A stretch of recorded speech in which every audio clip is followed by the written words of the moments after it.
Hello, can you hear me? Can you hear me? You can hear? That's good. It's good. All right, so welcome to class number 2. It's really class number 1. The first class was just describing what's going to happen, handing out assignments.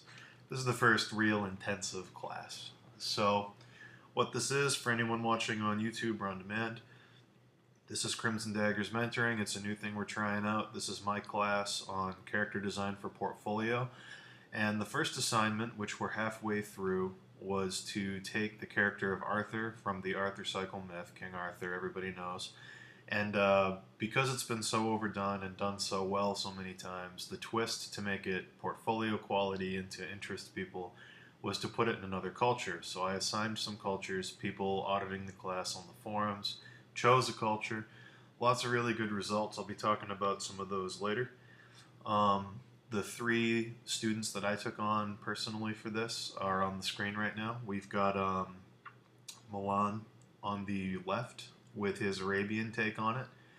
We've got Thomas in the center with his Japanese take on it. And we've got Tadas on the far right with his Egyptian take on it.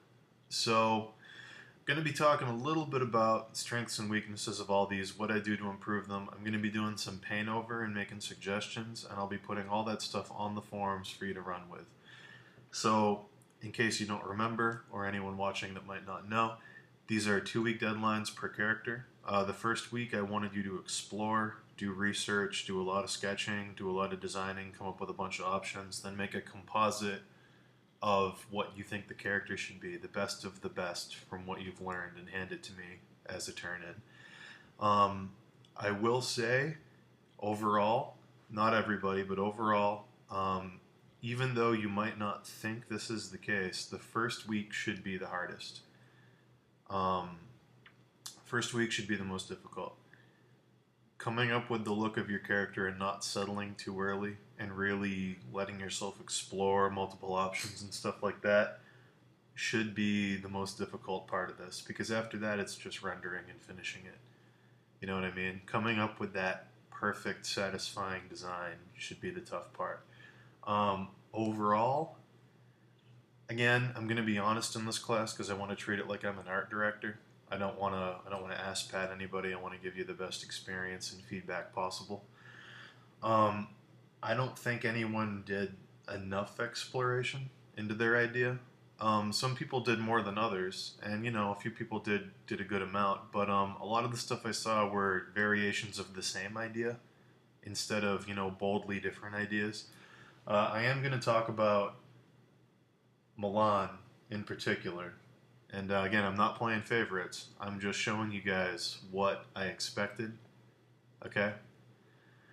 This is by far the best example of what I wanted to see. These are, wildly different interpretations of costume. There's big differences between, most of these, of different options you can go with. This was for the Persian King Arthur. This is really good. This shows me a bunch of clearly different things you could do with it, and all of them have good and bad things about them, which means that none of them are perfect, but all of them have something that I'd want to bring into the final one. It allows me to look at them and make a composite idea of the best of the best for that perfect design. So, really good job on that. I'd like to see more of that on the next character. Again, it's too late to do this for Arthur because you got to finish it this week, but when we go into the next characters, this is what you want to do. It's not about doing the most polished studies. It's not about doing the most perfect studies. When you're sketching for a character, you're literally doing that. You're sketching, you're coming up with ideas, you're interpreting things you're researching. You're trying to find as many good solutions as possible as quickly as you can. You know what I mean? So it doesn't need to be a photographic quality study of something that you want to bring into the costume. Once you've settled on the costume, then you can do your studies when you're rendering it out. That's the thing, is like, until you've absolutely decided what it's going to look like, doing those kind of studies is kind of a waste of time because you might not use them the way you think you're going to. You might not have time to incorporate them the way you want to. But yeah, so I want to see more stuff like this. More, clear, quick studies of many different types of costuming. Lots of options. Okay, so I'm going to start with. I'll start with Thomas. Let me shrink these down. So let me widen this out. I grabbed some reference from the internet before I came on here for a few of you that I'm going to be looking at while I work on these. Another thing that I was hoping more people would do that nobody did, almost nobody. This is another thing. I didn't tell you to do this. I wanted you to do it on your own to try and, figure out that this would be a good idea. No one did it. So,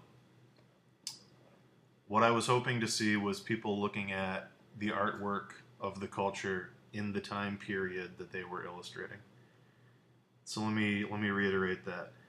I was hoping people would look at the artwork from the time period that the culture they were illustrating were doing.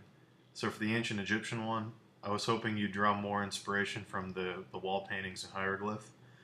For the samurai one, I was hoping you'd look at more woodblock and ink paintings to draw inspiration from. And for the Persian one, I was really hoping you'd look at more Persian miniatures and things like that. Again, ink paintings from that culture.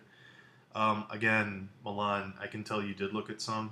I know I told you that would be a good thing to look at directly, so I'm not going to hold that against you. But as we move forward, doing a good design, I want to hammer this home for anybody who's going to be following along with this class.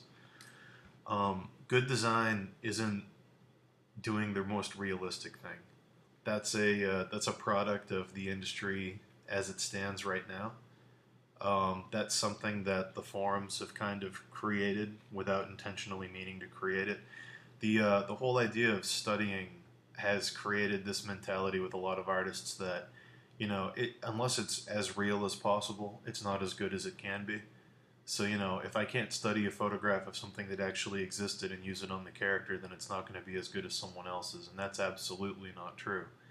Far and away, the most creative designs are ones that maybe didn't exist at all, or are variations of things that did exist but twisted in a way where they didn't actually exist in that form, but they feel like the thing you recognize. So, when I'm looking at this samurai that you did, it's well rendered, it's well designed, it's well balanced, but it's too literal. It's nothing about this to me says the myth of Arthur. Nothing about it says the fairy tale. Nothing about it really feels more than this is a samurai who probably has some money. I'm not seeing that personality or that special punch that really drives it over the top in terms of me looking at it in a portfolio and going, oh wow, this kid went the extra mile. But that's okay. That's what this class is all about. If you did that from the get-go, I wouldn't have a whole lot to talk about. So again, bear with me. Bear with me. While I start doing a paint over here. Don't be nervous, Thomas. It's fine. But again, you can learn a lot about the culture, not just from the artifacts we have in museums from them, but also from what the people were doing at the time. That's why I'm saying look at paintings. That's why I'm saying look at, the crafts that they were producing at that time, because all these little things you don't pick up on that were very important to their aesthetic come across when you do that. And I hope you'll understand more of that as we go forward. So one suggestion I made on this character early on that you ran with, and I'm glad you ran with it, was this cloth over armor over cloth design. The reason I purported that was because it tends to make people look a little bit more regal. It tends to make it seem like they're not just a warlord, because in cultures such as, feudal Japan, feudal anything really, um, access to cloth and embroidery, especially with some kind of rarity in it, like gold or gem or garnet, that really sold the nobility aspect of it.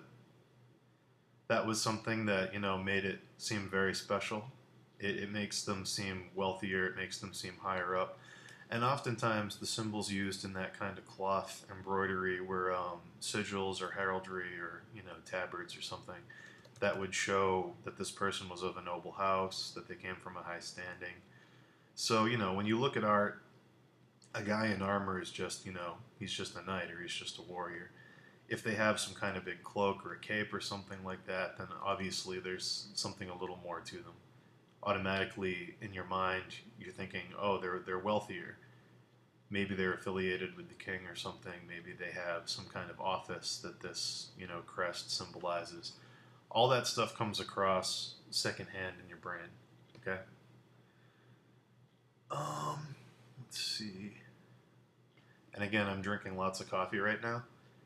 So if my voice starts shaking and I start rambling, it's because I'm drinking like my third cup of coffee. So we talked about this briefly, okay? But one thing I really want to see is nods towards the Celtic Arthur, the Gaelic Arthur, without using Gaelic design or bringing him into Europe.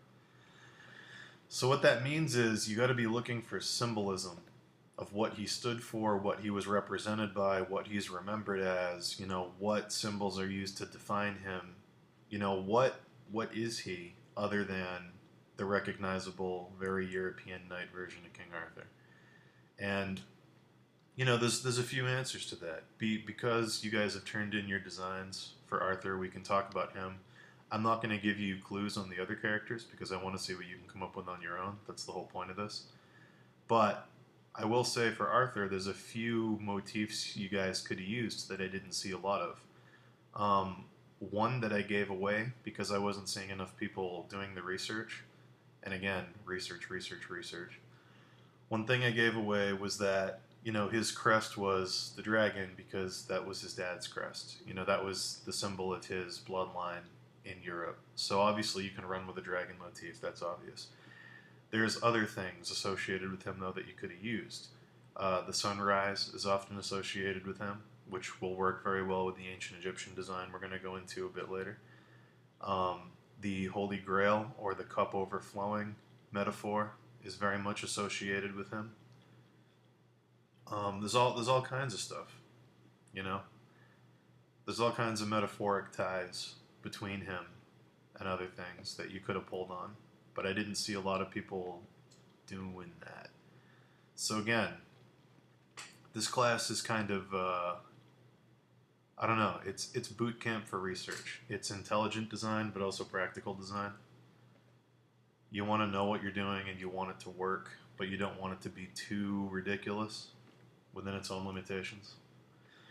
So, one thing I'm doing to this Arthur right now, I'm trying to make him seem a bit more regal. I'm trying to make him seem a bit more like he has an office. So I'm looking at this noble down here with the big shoulders, you know what I mean? I'm seeing what they wore. I'm trying to incorporate that into this design, and the big shoulder is a great way to do it. It makes the silhouette read much more powerfully.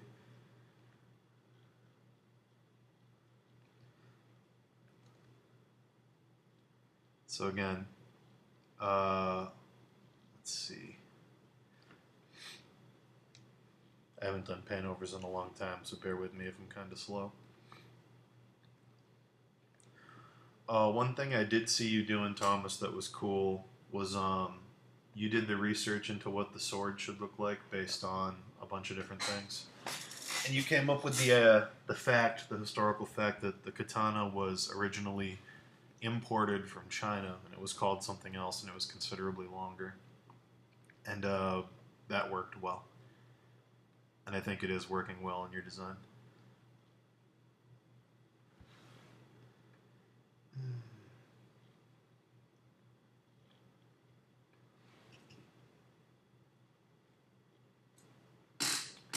So let's see.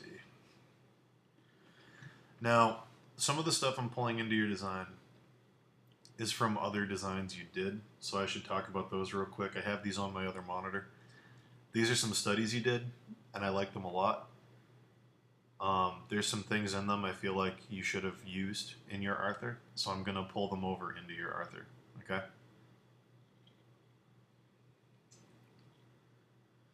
I'm going to put them off on my other monitor now. I just wanted to show them so people knew you did them.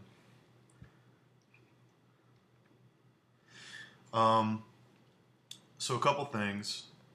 The silhouette is obviously very important when you're dealing with a character like this. And big part of silhouette is the pose you choose to put them in. So, you know, one of your studies had the arm kind of bent and the other arm hanging. And I think the arm bent at the hip or holding his belt here actually works better than just hanging at his side. So I'm going to do that.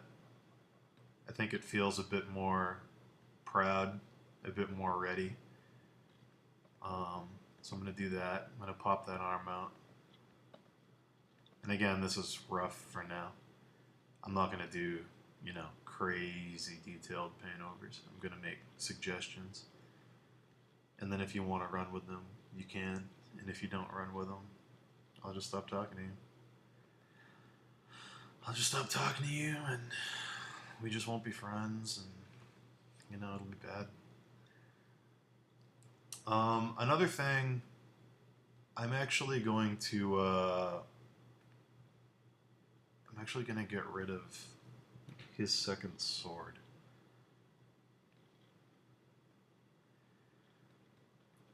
So, you just brought up a good point in the chat that I want to talk about. This is something I mentioned on the forums that I should probably address. Symmetry versus asymmetry in terms of design. This is a big thing. A lot of people struggle with it. Even the best people that do this stuff struggle with it. I struggle with it all the time.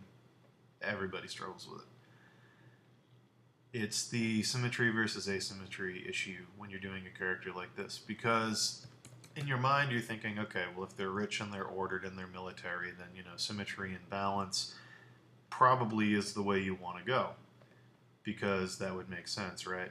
Everything looks like it's ordered, everything looks like it's in a proper position, stuff like that. But the fact is that symmetrical design seems, you know, a little more boring than asymmetrical design, because it's less active. It's the same thing flipped. Often the best designs are the ones that, you know, have layers and variations and things like that. Little nods like, you know, that belt going across. Again, that's a stereotype in design, but it does work. I mean, you can't argue with it. Crossed belts and things like that do break up monotonous design. That's why in the early 90s, you know, people like, oh God, who am I thinking of? You know, the comic guy.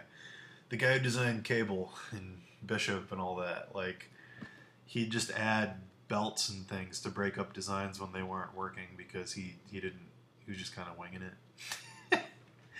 And again, that sounds mean, but I think we can all agree he was just kind of winging it. Yeah, it was Liefeld. He'd add things like, you know, one shoulder pad or a belt because designs weren't working, and he wanted to break them up and interrupt the eye to create fake interest, to make it look, you know, like something it wasn't, based on little things he added here and there. But what that ended up doing was actually informing a whole new generation of designers, and it's still used all the time today, especially in game design. I mean, as much as I can rip on Liefeld and other people rip on Liefeld, he did inform this industry in a huge way, and he did change the way people think about design in a huge way. I mean, granted, he went way over the top with the amount of belts and pouches he'd add to things, but still.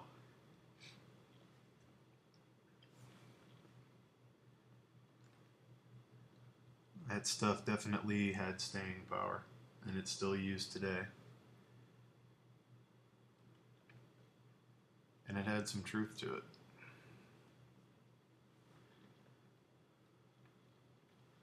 All right.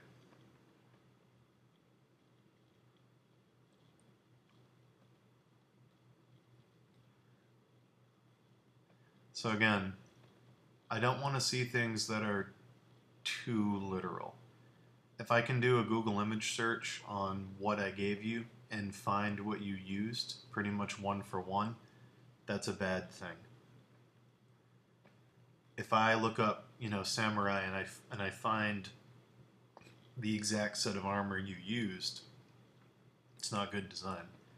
That's just taking something that already existed and aping it. And again, don't feel bad about that. That's why we're having this class, is to figure out how to do little variations on things to make it work. So it's still recognizable as a samurai and working in that culture, but not being the first thing or, on the first page of things you're going to see on Google. It's about, having the feel of what you're going for while still maintaining some kind of original content.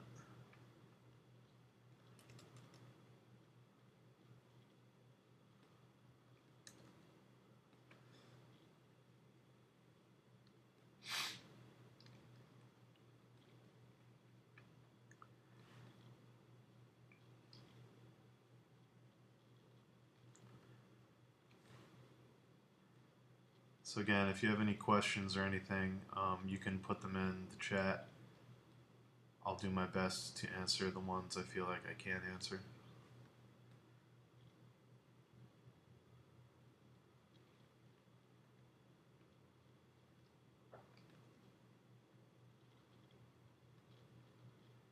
I'm going to do some moderate gilding, not anything crazy. Just some little nods on the armor, on the edges and things, to show that it has design, scroll work worked into it, stuff like that, so it's not just bland.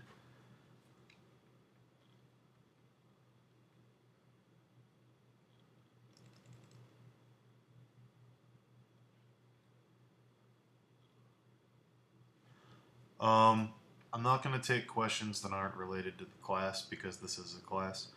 A lot of the questions that you're going to ask, like the one that was just asked in the chat, is it's stuff we've answered before. People in the chat can help you with that.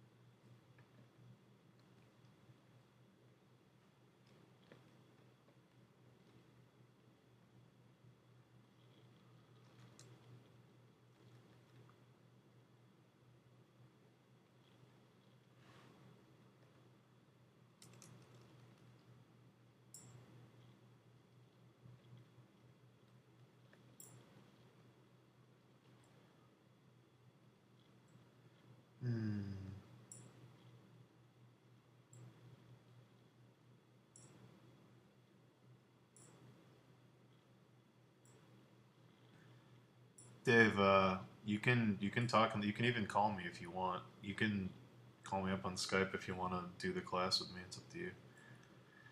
Dave's talking to me on Skype. This is something else. We talked about the balance last time, and we talked about it in the forums a little bit. But yeah, another thing about Arthur to keep in mind in terms of the symbolism and how he looks is that, he has the round table, and all of the knights in his service are foils for his character. They all have similarities and differences that relate to him. So he's the balance. He's the centerpiece. You know what I mean? He's a composite of many pieces. That's the whole... ultimately the myth comes down to he's the everyman for the culture, which is why he's able to unite the kingdom. He's a composite.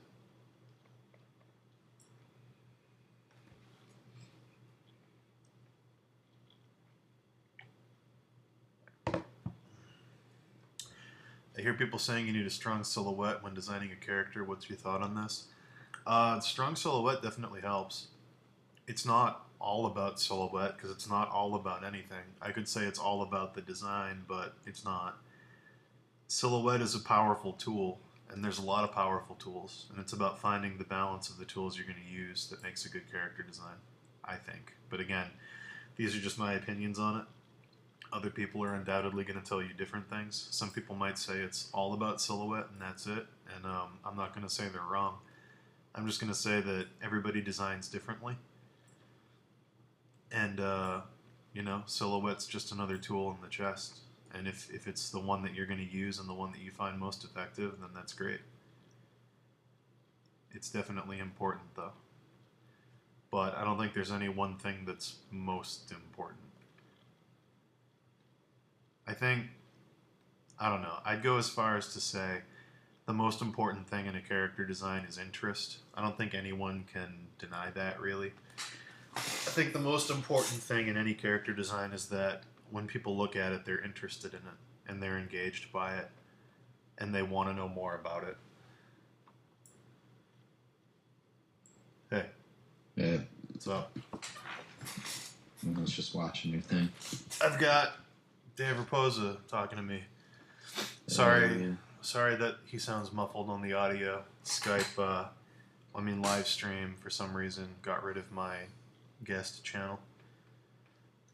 Whoa! I'm the ghost in Dan's house. He's the ghost in my house. Hopefully you guys can understand what he's saying, though. I think you can. But, yeah, so you know what we're doing, Dave. You know all about it. Yep. You know what it is. This is Thomas Mahan's Samurai King Arthur. Yeah, that's cool. That I'm trying to add a little more interest and regality to. So, okay. I talked earlier about using the art of the times to inform your characters. And if you guys want a really good example of that, I'm sure some of you already know what I'm going to say. But this myth, the Arthur cycle, was done by J.S. Rosbach and Alexi in their book Merlin, and the entire book is informed by the graphic design of the Book of Kells, which was a Gaelic book that came out around the same time the myth was occurring. So everything in it's informed by that design, and that's why it's, such a good body of work. That's why all the characters look as good as they do, and the illustrations are done in such a great way.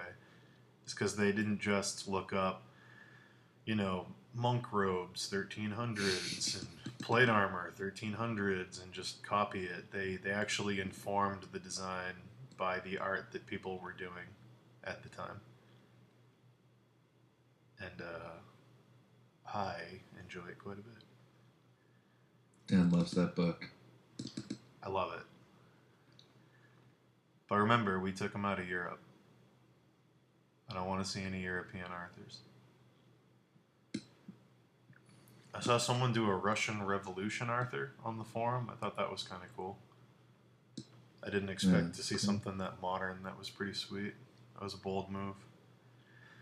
Oh, okay, yeah. And then the other thing I wanted to mention, because this came up on the forums, and again, I'm not shitting on anybody. I don't want to sound mean. I'm just trying to teach here and trying to help. Practicality is a big thing in design, and stuff like, someone on the forum was doing like an Inuit version of Arthur, which is, that's a bold move. That's a hard culture to do it in. But they were making like a sword made of ice and stuff, and it's like, that's cool if you're playing like World of Warcraft and you're like a kid and you're not really questioning that like a sword's made out of ice. Like that's, it's a cool idea, but it isn't practical. If you're doing like a serious design set in a culture, it doesn't work because ice breaks. You know what I mean? It depends on it depends what light you put it in. It's like if your character looks ridiculous. Exactly. And the style calls for it, and you have something that's kind of like already set in a world where there's big ice dragons that they fight, and which is why exactly they ride giant polar bears. It's the Warcraft thing. It's like if you're gonna do it in a setting where everything's already over the top and doesn't make sense, then you can go crazy. But if you're gonna design like a legit Inuit guy wearing real world things based on history, like if you're gonna do like an intelligent kind of design with like antlers and found objects that they might use and stuff like that, and then do a sword made of ice, it's like, Well, it's like if you drew a Confederate soldier and then gave him like a lightsaber. Yeah, it doesn't make sense. But yeah. Feel free to. That being said, Confederate soldier Arthur. Exactly. One thing I mentioned, Thomas, that I don't think you did. Tisk, tisk, tisk. No, I'm just kidding. I mentioned on his square shoulder pad thing, that's a really great place to incorporate some kind of design because it's just kind of flat and repetitive. And I'm going to go in and do the one I suggested because Sagittal. I'm going to do the circle design because, again, the one thing he's associated with is the round table.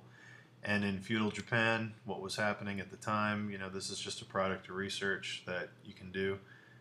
All the families were falling out. There were wandering samurai and ronin and stuff like that. And the reason I gave you this is because that's an exact parallel to what was happening in Europe during the Arthur thing. There were knights that didn't have masters. The country was falling apart. The royal families were all at war. There were invaders from other countries coming in. And what he did was he took all those disbanded factions and he united them. And he made the round table and all that stuff. And he provided a place for all the people to have a seat at one table, brought the kingdom together. And it's an exact historical parallel. So I'm going to bring that circle design into it. Try to incorporate some little, I'm not going to go into too much detail here, but some lighter circles inside of it where family names could be written in, I don't know if it's kanji or something else. I don't know what it's called calligraphy. Calligraphy, there we go, yeah. No, but...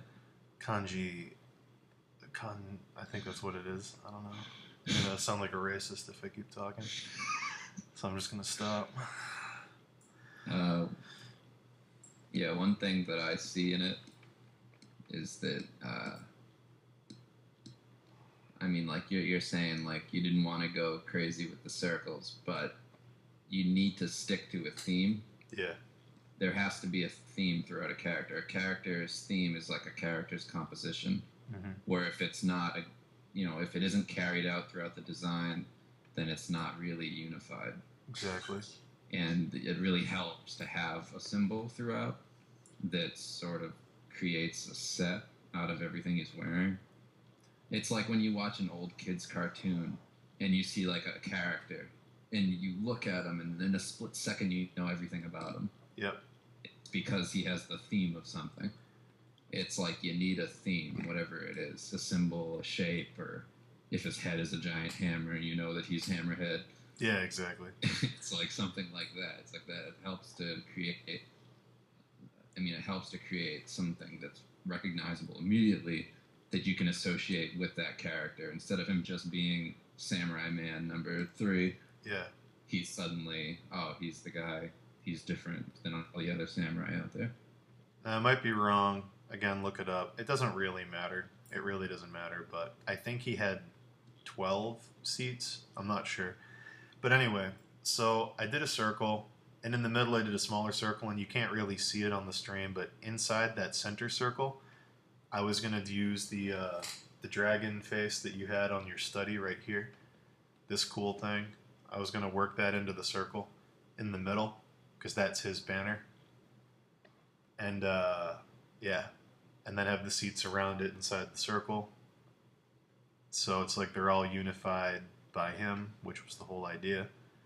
So then you've got this cool kind of thing that harkens back to it. And if the family names are there in the Japanese scroll or whatever, inside those smaller circles, I think pretty much anybody who gets that this is Arthur is going to understand what that symbol means. It's a pretty direct read. Mm-hmm. But, yeah. Now, the other thing that I know you were doing, I'm going to go in and do a little more on it. We just talked about his family symbol, which is the dragon. Oh, whoops. You going to draw that into the shoulder thing? Not exact. I'm just going to embroider it into the cloth. Yeah, that's what I mean. Which Thomas already, we talked about this the other day. I know you started to do it. I'm just going to start working it in. So I'm going to bring the head up here. You know, the open jaw. Have the body all snaking down like this, working it in. And again, it's like, I don't know. I can't stress enough the importance of asymmetry in these kind of characters. For some reason, it's just when it's the same thing on both sides, it's just so much more boring.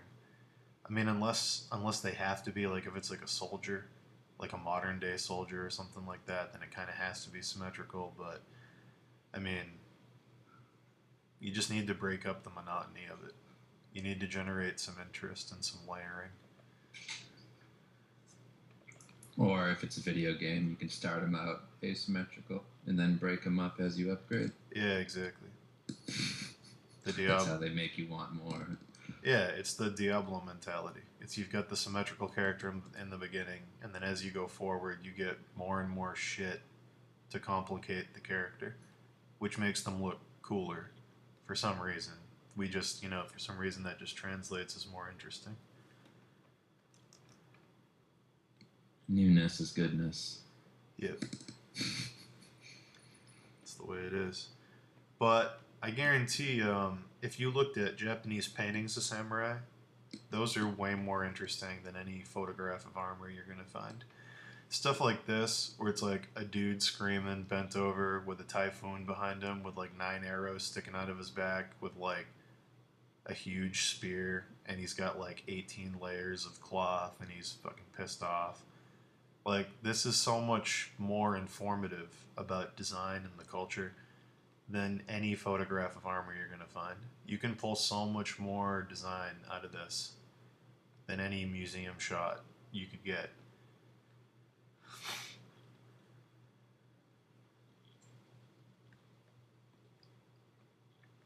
But yeah. Somebody said, is there a way to make Excalibur look like it has magical attributes without compromising the image? I'd say, yeah. I mean, you can convey that Easily. in subtle ways. Yeah, you can easily do that without compromising the image. I mean, it could depend on how you light it. Yeah, I was just gonna say, the way you light it could be enough. Yeah, I mean, like just in the sun and stuff, and like you don't have to go crazy, but you can show it's important and it's like glowy looking and whatever. It's like, I don't know. If you ever watched I told you guys when we started this that there was a couple movies you could watch to get an idea if you weren't familiar with the story. If you watch that movie I talk about all the time, Excalibur, which is the name of the movie. It's like a suicide movie. Yeah, it's like every scene the sword's in, they basically have a guy behind the camera shining a spotlight into it. So every time it comes out, it's just like, it looks like it's glowing, but it's like the sun's reflecting off it at all times. Yeah, it's like glimmering constantly. Yeah, it's like all you gotta do is light it in a magical way, and it will look magical. There's really subtle things you can do to make it pop out. But it will look fucking silly if he's just standing there as a character concept with a glowing sword. Yeah, exactly. It needs to be like an illustration. Yeah, it has to work. Show like in the subject of the illustration should probably be how magical the fucking sword is. Right. But if it's just like a sword sitting in his arm with dry ice coming off it, it's just like smoke. It wouldn't look that crazy, you know? Like, since we're talking about the sword, I'll just do this now. Like, you've got the sword here, and it's, it's the sword we talked about. It's the long imported old one, which works. But it's very plain. It's just a hilt and a blade. And I saw you do some carving in it, but they all had that. They all had little names and stuff. So, like, little things you can do, just little things to make it look more special than just a sword, is oftentimes when they wrapped the leather around the hilt with these kinds of noble swords, like for rich people, they'd incorporate little gold studs and design work. So I'm just going to do that. I'm going to have some gold coming down off the hilt. I'm going to repeat the dragon motif because that's his thing and it works with Japan. So, like, that's all you got to do is look for little opportunities like this. You can repeat the little circle there, which nods back to the circle on his shoulder. You can change the name in here to either a carving or a story or actually find words that work. I agree that the carving in the blade works fine. Just make sure it works with the design. But you don't have to go over the top. I mean, that right there is enough to make it not a regular katana. Like, it already looks like it's, richer. Belongs to a wealthier guy. Or you can go the opposite direction Yep. and make it like the Holy Grail. Yeah, just shitty as all hell. Like the most basic sword ever, but then when he uses it, it's like crazy. Mm-hmm. Let's see. One thing I noticed about Arthur, every person that's ever drawn King Arthur has given him facial hair. Is that like a key feature to identify the character? No, the reason he always has facial hair, and this is another thing about him that you might want to keep in mind when you're designing him if you haven't already, is King Arthur was used as a tool to unite pagans and Christians in Europe. So they made him look like Jesus. He always has a halo in the old paintings, and he always has a beard. And his crown, Jesus wears a crown in a lot of those old paintings too. So he's literally a metaphor for Jesus. So that's the thing, is like in a lot of the European paintings of Arthur, he's shown to look very much like Jesus. Yeah. So that's really, I mean, granted, lots of people had beards back then. I'm sure that's a factor too. But he was used as a metaphor for the Christ thing all the time.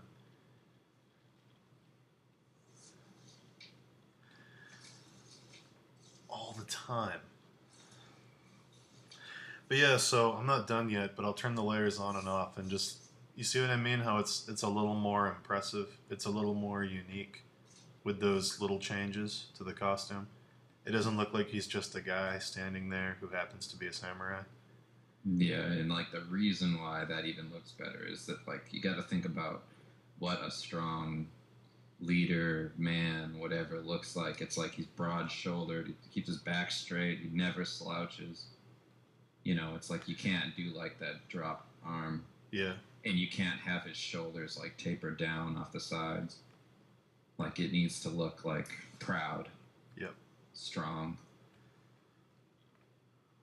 So another thing that I'm picking up from this painting that I want to use is this guy has a bunch of things wrapped around him that are all kind of fanning out here. I don't know if you can see it too well, but it creates a cool shape and it creates a cool motion. And one thing in this period of Japanese design is flow. You'll notice if you look at all their paintings, there's almost no straight lines anywhere. And when there are straight lines, they're used in contrast to curved lines. So the only straight lines in this entire piece are that spear going through the guy and the arrows sticking into him, which are spoke wheel composition tools to make you look at the face. Those are the only straight lines anywhere, and they're all tools that intersect the face. That's the only reason they're there. Every other line on him is curved because the biggest aesthetic of this culture's design was curved lines. The waves are curved, the air around the dragon is curved, the dragon itself is a series of curves. Everything is elegant and organic, and there's no sudden stops. It's very musical. That was their whole design idea, was that it was visual music. That's where Japanese design kind of came from. So those curved designs are something you can bring into this because he's a guy standing there. He's going to be rigid. But any opportunity to kind of be a mono, I guess, and just add a little thing here. Just squiggle it. Yeah, just squiggle it in. A little bit of motion on a still character can do a lot. But I mean, the other thing to keep in mind is that like you don't need to like go crazy with that kind of stuff because this is just a standing character, and the only purpose this serves is a design template for when you're actually using him. So it's like he needs to look strong, but all of the opportunities you need, like they should be there. Like so, like little things hanging off and whatever to create that kind of motion. Yeah. When he's in an illustration helps. So I'm just gonna, I didn't do like anything. I just added a little knot and some things hanging that swoop a tiny bit. Then I can, scribble in, oh, okay, they're embroidered or whatever. No need to detail it. It's just there.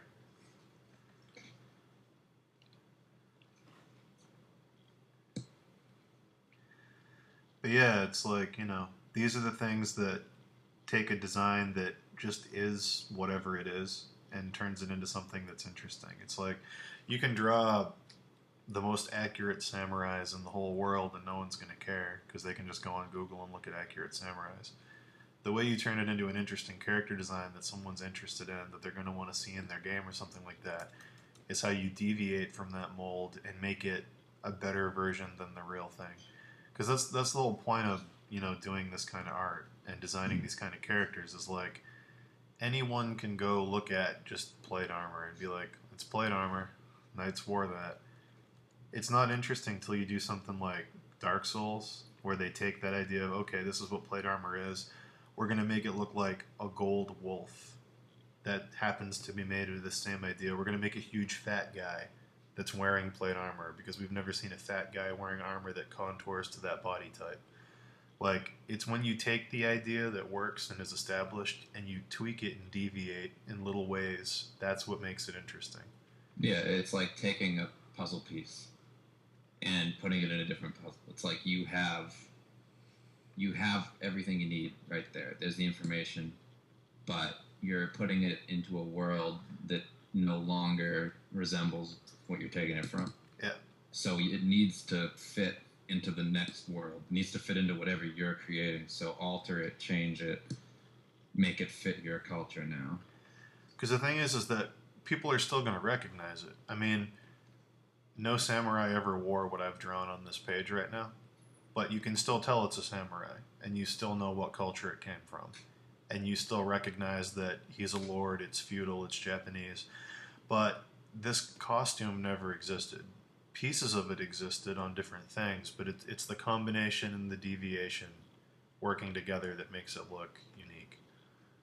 That's the thing you got to do is draw from multiple sources and then change it. It's the changes that are important. It's not just, oh, I drew a samurai or oh, I drew a knight. Yeah, and the other thing is like you can do even more to it. I mean, like you're doing Arthur, so you can't really go crazy with him. Yeah. Because he's Arthur, and Arthur is basically like a reflection of everybody, like Dan was saying. And like, but when you go on to doing somebody else, like if you did like Percival, and he were like huge and like strong or something, you could like adapt the culture around that body type. So keep in mind, like Dave's saying, the last character we're doing is a composite of all three. Remember, we're doing the Arthur character, who is the noble knight, the kind of everyman. We're doing the Merlin character, who is the kind of magical otherworld guy. We're doing Morgan, who is the evil flip of the Merlin character. And the last character we're doing is Mordred. And Mordred has to look like Arthur, feel like Arthur, but be something completely flipped. That works with the other two characters as well. He has to feel magical, he has to feel otherworldly, but he also has to be this warrior knight archetype, and he has to be evil. So all the stuff Dave just said can be used for your concepts for that final design if that's the route you want to go. That's going to be the hardest one to pull off. So we're saving that for last, but that's the one where you can really have some fun with it. Yeah, that's like, you gotta start taking, I mean, I don't really know what the whole end goal of this process is, like what this class is trying to accomplish. Just portfolio characters. Okay. That's I mean, like, I would just say, not even just for you, Thomas, but just like in general, just push it a little bit further away. Yeah. Don't stay so safe and close to what we know. Go further. Like Dan's is a great critique on what you have right now. Yeah. But if you were to do another concept, it's like you're still pretty safe with the Arthur because Arthur's Arthur, and he should be relatively neutral territory. Yeah. Like he's a great leader, all that stuff, but he's not ridiculous. So like you can still go that extra mile with the other characters. So like, I don't know, it helps, especially with the portfolio, to understand culture, show that you understand it, that you can convey it and create something new with it, but also create the character that's going to be more exaggerated, like more of just more of a character. Yep. So just like go a little bit crazier with it. Try and push it more towards something else that isn't necessarily like one for one history class kind of stuff. Yeah. More fantasy or more exaggerated features or whatever. Because keep in mind, I mean, this story, the reason I chose it is because it's a fairy tale. It's in every culture in some form or another, but it's a fairy tale. It doesn't need to be real. It doesn't need to look like a History Channel documentary on what happened. You know what I mean? Like, it's a fairy tale. You can go crazy with it. You can do ridiculous stuff with it inside that culture. It's an idealized version that never should have existed, because it's like that golden memory thing. It's like it's not accurate. It's what people choose to remember about it. It's the best things. They idealize it.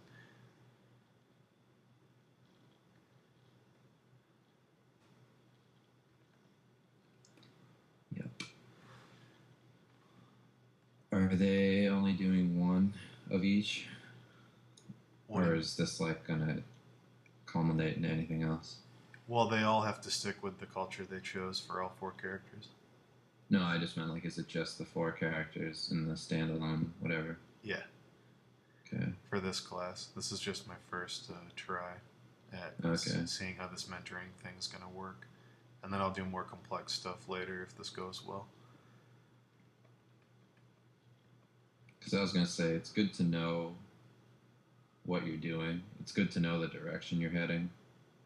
But generally, that's what something like this will serve, is that purpose of like, you just want to know that your design works. Yeah.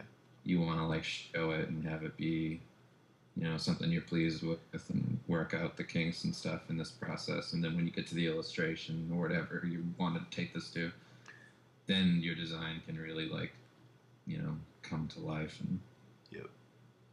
It'll, like if it looks cool standing perfectly still doing nothing, it'll look awesome in a picture. Exactly. And yeah, I mean, I recommend for those of you that want to try it. I think everybody should. I know some people won't because they're scared of it, terrified. But when you're done with this class, I'd highly recommend taking some of the characters and making them interact in illustrations. I can't. Because if you took those force you to do characters it. and like did some kind of fight scene or anything like Yeah, that. if you made, Arthur fighting Mordred or something after you had these designs set in stone, like you could do some really cool stuff. With the designs all, worked on and perfected, and, you could do some really cool stuff. So other things I added I haven't talked about yet. I took the dragon face thing that you had on your study. Again, I'll pull it over. This thing. I put that on the round crest on his helmet. It's a good place for it. And then on his neck guard thing, I took the gold lining that you had very subtly. Actually, you only had one. I repeated it into 3. And what I did was I added little notches in regular intervals. And what that does is it makes a sunburst pattern with the triangles pointing up to his face to reinforce the focal point of the face. And that brings in that, he's associated with the sunrise. That's another crest of him. So little subtle things you can do, like sunburst patterns in every culture in the whole world. There's not one culture that doesn't have it. Little places you can work that in. People aren't going to notice it, but they're going to see it. That's the thing, is like their brain's going to recognize it, but no one's going to look at it and go, oh, he chose a sunburst pattern because Arthur's associated with the sun. But it's going to look good, and it's going to be visually pleasing, even if they don't understand why.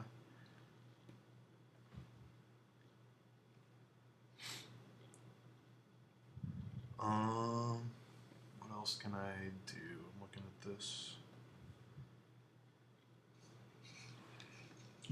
Is the gold lining throughout? I want to keep the gold lining toned down to just the embroidery. Like the edges of the fabric and the dragon. Yeah. Too much gold looks silly for some reason. It's Well, just he was saying he wanted his character to be red and gold. yeah, that's fine. Those are the colors he usually is. He's usually because the dragon was red, so he's usually always red. Um, the other thing to keep in mind is that his armor isn't, I believe, made of metal. It's enameled, so it's not reflecting light the way metal reflects light. It's enameled plate. So like I don't know. Look at movies that have really good lighting of armor like that. I mean, obviously, since you're doing red, automatically I'm saying go look at The Last Samurai because Tom Cruise wears a red enameled armor in that. But yeah, it reflects light differently, so it's something you want to keep in mind. That's all it could ever be. Yeah, go look at The Last Samurai. All we of you. want you to watch it, study it. It's my favorite movie. Just go watch it. Copy and paste that link. It's a good picture of it. It's a good one.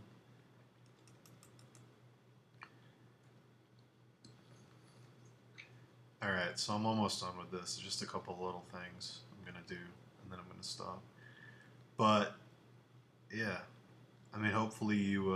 Again, I'm not trying to make anyone feel bad with these crits. That's the whole point of this mentoring thing. Was what can you do to push your characters even farther? You know, show me the best you can do, and then we'll try to take that and push it to an even higher level of what the design is.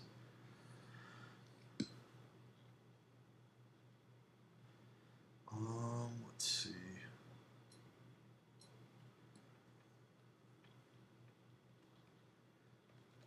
Gotta watch 13 Assassins. Yeah, the movie's amazing. It's the best. So again, I'll take some white here, and I'll just use that to imply where the gold's going to be. So, you know, catching light on the edges of the fabric and where the little embroidered gilding is. You might want to even take his face and paint a American man into it. Yeah, that's a good Last point. Samurai. I probably should make him No. Tom Cruise. I just keep looking at screenshots from it. Tom Cruise is actually a metaphor for King Arthur.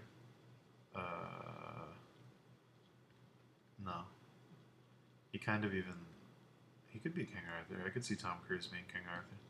And There is a cool thing in that movie. The one thing I like a lot in that is how you know Katsumoto leads the group visually. Yeah. Like how we were talking about, there's a different, you know, how is he different from every other samurai? Right. And if you look at Katsumoto and like that movie, how they designed his armor and stuff, it's like really cool. Yeah. He has like this cool little like sort of vest looking thing, like a long vest, and nice like plate things hanging down in front of his chest. And again, the vest, the cloth, he's the leader. For some reason, cloth over armor over cloth, it's always the leader. That's the thing. It always is. It's just how we see it. Just cool little things that make him the best all of a sudden. And remember, guys, it's a totally legitimate form of study to look at things that have good art and good design and good art direction and ask yourself, you know, why is this successful? And really try to break it down and then try to incorporate those ideas.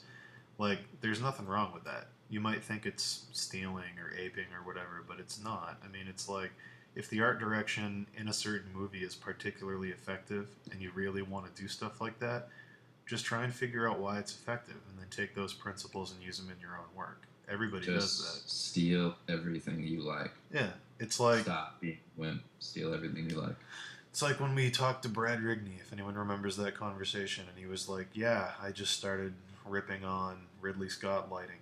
And then you look at his work and you're like, oh, wait, all of his paintings could be like a still from a movie. And you're like, oh, okay, so no wonder. You know, that's the thing, is it's not stealing, but steal it. But everybody's stolen everything since forever. And those are the people who get really good. Yeah. Is they just mimic what's good. You gotta mimic what's good, and then you'll get good. That's it. So, anyways, I'm basically done here. On his like hanging, this isn't a pants leg from what I can see. It's like another skirt. It's another layer of cloth under the armor. So I'm looking at this other samurai I've got up, and they have little. So one thing I'm noticing is that the square on his shoulder isn't repeated anywhere else. Everything else is kind of curvilinear. So what I'm going to do is I'm going to take the little enameling squares from this guy's. See that right there? That's a common thing in leather armor. They'll put pieces of metal in between two pieces of leather, and they'll make little studs to absorb, like, if they fall or something, it'll absorb all the shot. It's for spears. Yeah. So there you go. I'm going to take those little rectangles.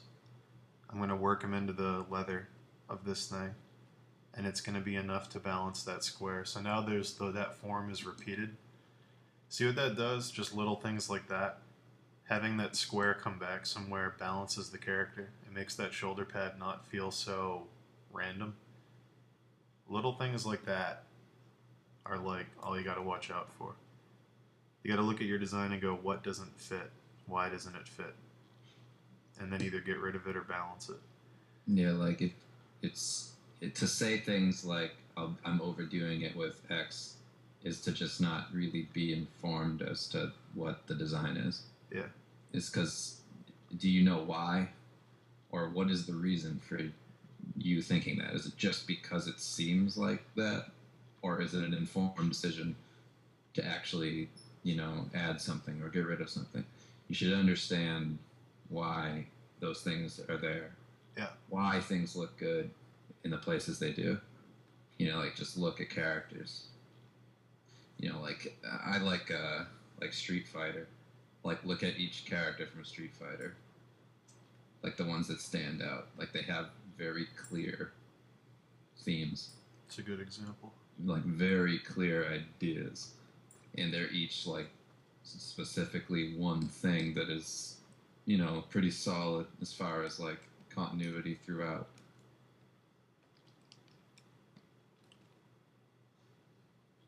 Yeah, Capcom in general. In terms, like we were talking about silhouette earlier, Capcom's like the example of that. Like if you want to look at the power of silhouette, just go look at any Capcom fighting game and look at every single character. They're all completely different. Yeah, but like all of them are like Nintendo is wicked good at that. If you look at like a silhouette of Mario, it's like you know who it is. Yeah. Like I saw this thing the other day. The big shoulders on Samus. Yeah, like I saw this thing the other day where it was they were advertising this game Scribblenauts that's coming out for the Wii U, and they were like, "Guess who's coming to the game?" or whatever, and it was just like a smushed bunch of silhouettes of characters from Nintendo games, but it was like a big silhouetted blob. But even from the blob of like 4 characters combined together, they could figure out what each character was, and actually like fans already guessed what they were. Yeah. Like that's how powerful the silhouette is that like you can know a character when you don't even know that character's even going to be in the game at all. Yeah. But you know it just from one tiny bit of a shape that you see out of a big mass of shapes. Yep. It's like impressive what you can do with that, just to like get that lodged in somebody's brain that you know exactly what it is right when you even see a shadow.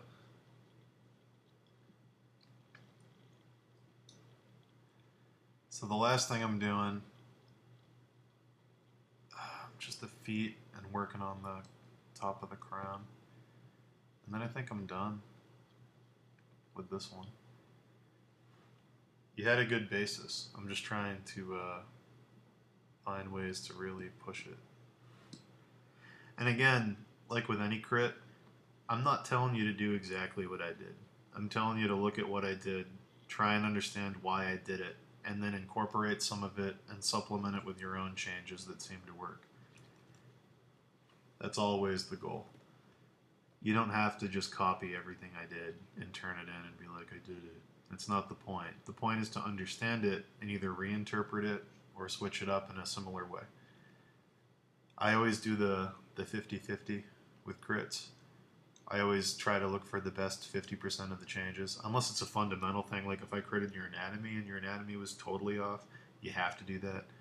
But like with style changes and stuff like that, or little suggestions, 50-50 is usually a good rule. It's like look for the most effective half of what I changed. Because I'm never going to see things the way you are, and you're never going to see things the way I am, because we all do things differently and approach it differently. So try to find the suggestions that work best with you, that resonate, incorporate what you can.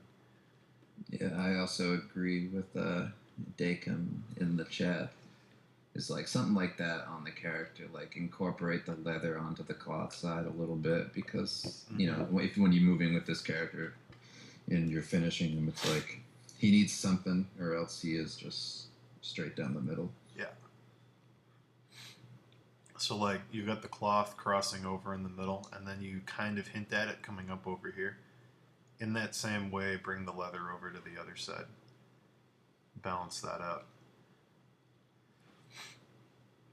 I'm going to show it hanging under the cloth over here. Or even if it's like layered under that shoulder and over that cloth a little bit or something. Like anything like that. Oh, okay, like a little flap. Yeah, like a flap. Yeah, that works.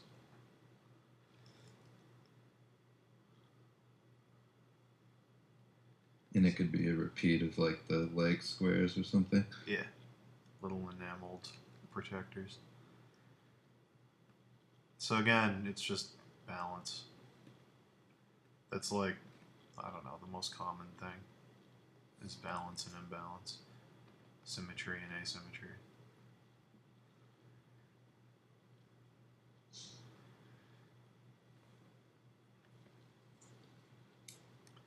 So yeah, I think I'm pretty much done with this one. I'll click the layers on and off before I move on to the next one here. I don't know if you want to give him a sheath for the sword somewhere. That's up to you. You can have it hanging from the back. Their sheaths didn't really hang from the side. They kind of swung from the back.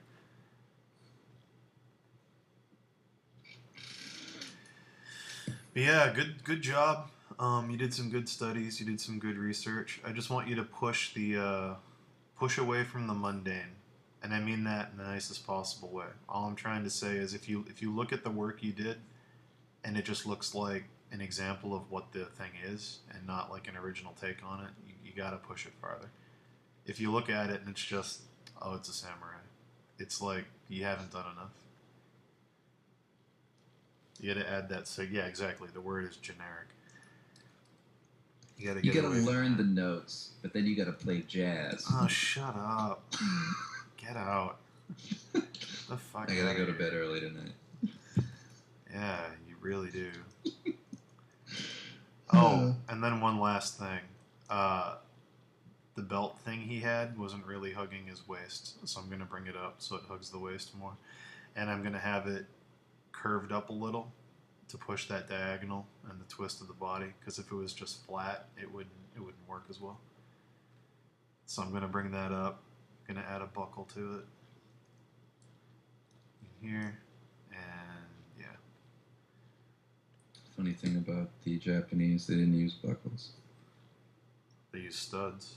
Let's just make it a stud. Yeah, whatever you want.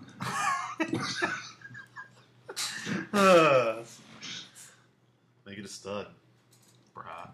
Make it a top knot. Make it a top knot. They didn't call them buckles. They called them Hyundais. Oh, sorry. Just being racist now. They called them blue Hawaiians. And they made them with pineapple. That's right. So anyway, I'll click the layers on and off here. And we'll go, oh.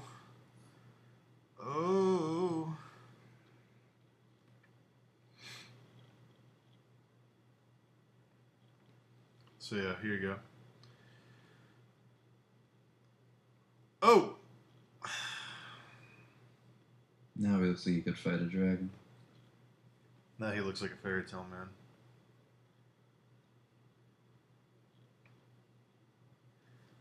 You know what?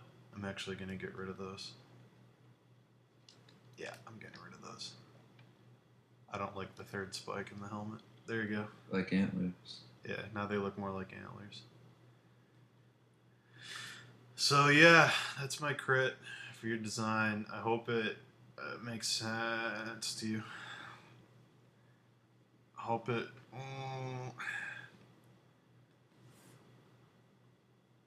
Moving on to the next one. You. Huh? I said I hope it hinders you. That was kind of mean. Sorry. I'm gonna save it as Arthur. Dragon Master. Dragon Master died. Lunar fan art.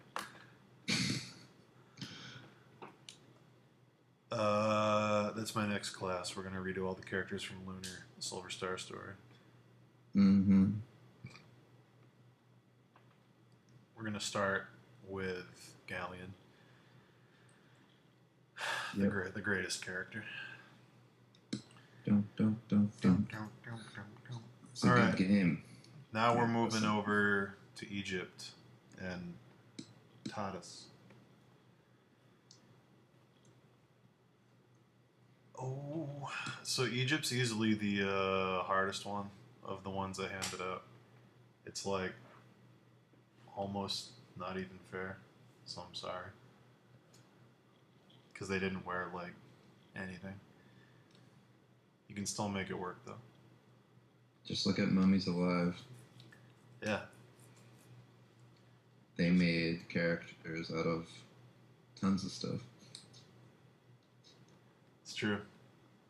I feel like, no, but seriously, in all seriousness, I think if you move to something like Egyptian, you need to take some sort of liberties with, like, either the mythology or something else. Yep. You know, like some gold things. Like, it needs to all of a sudden take a turn for, like, something slightly more ridiculous to counter just how boring a lot of their stuff was.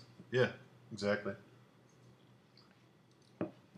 I mean, like, you can do it, but it's not going to be like, you know, I don't know, it's not going to be like God of War. No, and it shouldn't be. Yeah. So, one thing I'm going to do is put the sword in the other hand, because it's just kind of interrupting the character, and it's like, I don't know, a little bit of an eyesore at this point. I'll be back in a second then. Alright. Just going to erase it out.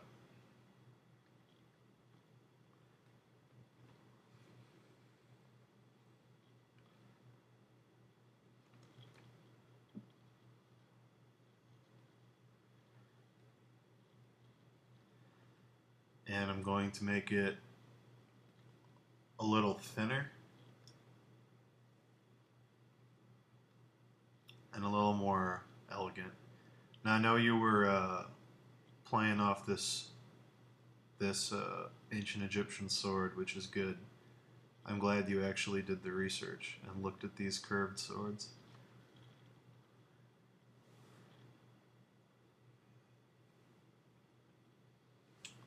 Just give me a second here. I'm going to move this over. Actually, you know what? I'm just going to recrop it. Are you still in here, Tadas? Are you still watching, or are you gone? Did your time zone not allow you to stay? Did you disappear? Alright, you're still here. So, okay. Because of what this weapon is, I'll show you what I'm going to do. You made it real thick, like a machete. And, I don't know. I feel like it should be a little more graceful.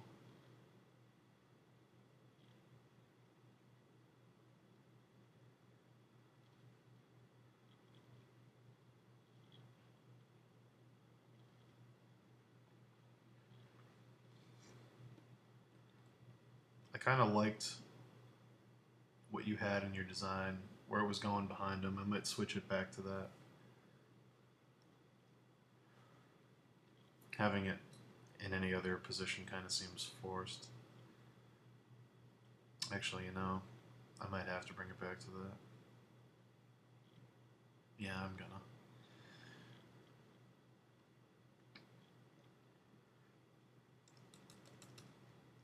Bear with me here. So again, pose. It was a problem in the last one. It's a problem in this one.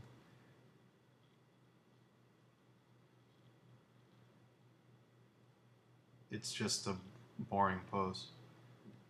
So keep that in mind when you're doing it. Remember what I said in the rules. I said at least 3/4. You know what I mean? So it doesn't just have to be this. It could also be, something a little more extreme than this.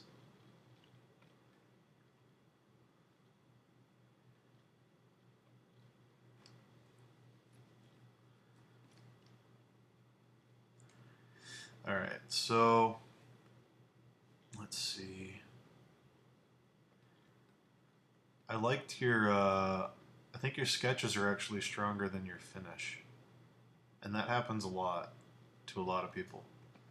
So don't feel too bad about that.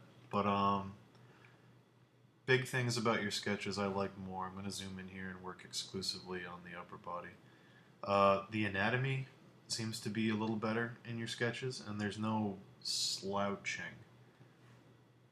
Like right now, his shoulder is very slouched.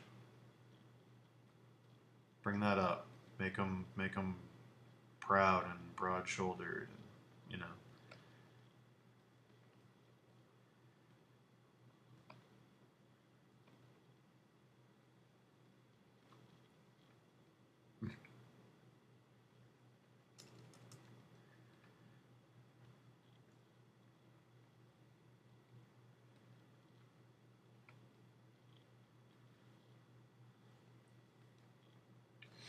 The angle of this belt is a lot less slouched too.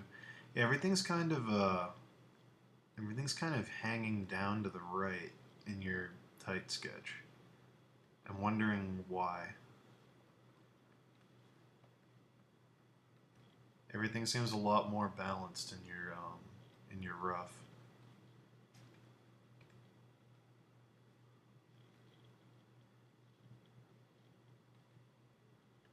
Do you paint over your roughs when you go to do your final, or do you do a totally new one?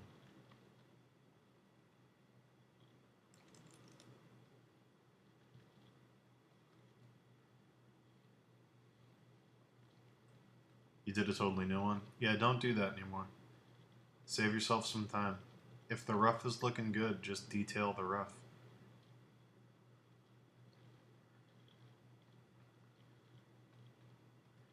You've already got everything you need on the rough.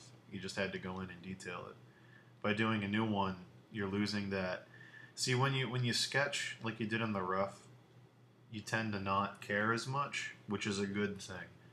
Sometimes when you care too much about a design, you worry and you freak yourself out, and you start rendering extra tight, and you start overthinking it, and you start really panicking about your line economy and your all that stuff, and you put too much pressure on yourself, and it comes out wrong as a result. It comes out skewed because you're not just doing it, you're not having a good time and just dashing it down. Like these two designs you did, I can tell were done very quick, and you were having fun with them, and you weren't really worried about it.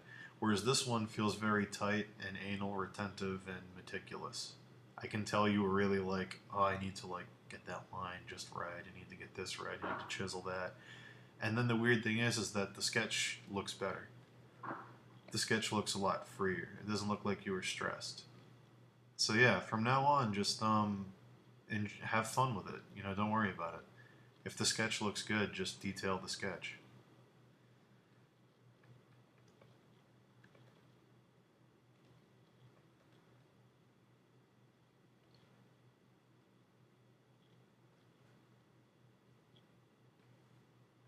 Yeah, see, I can tell when I look at it that that's what you were feeling. Because when you're tense in your drawing, the drawing becomes tense, and then the viewer, when they look at it, feels that tension. And that's the last thing you want. You don't want us looking at this and feeling awkward. You don't want us knowing that you were holding your pencil super tight, going, "Oh God," like it's not what you want.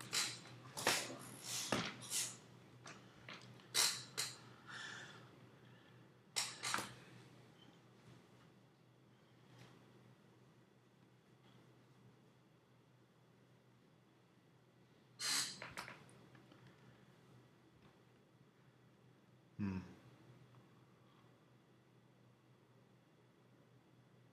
You know what?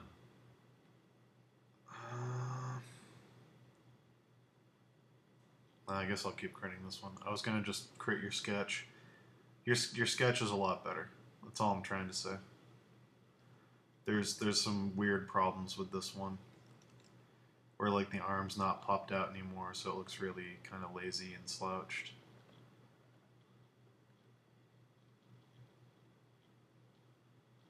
Do I do these crit sections a lot? I used to do them every day, but I can't anymore, so now I do them once a week.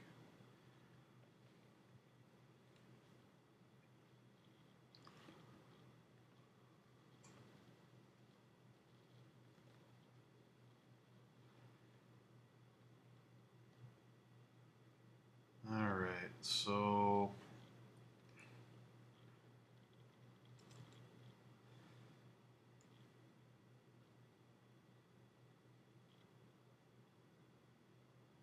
basically what I'm trying to say is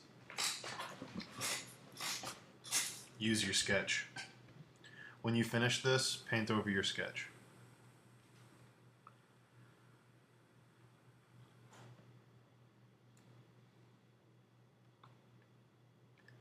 I'm gonna keep going with the design stuff. But yeah, the anatomy's off. Address that later.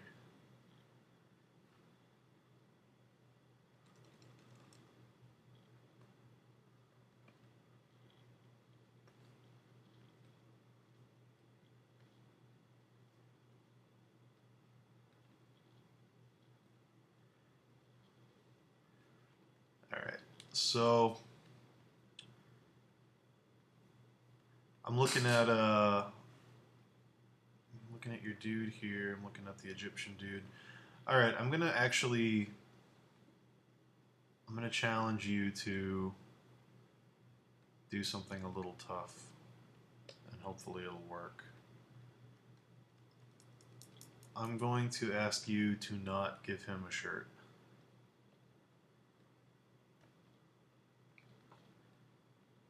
I'm gonna ask you to actually take the shirt off this guy and actually make him a muscular man.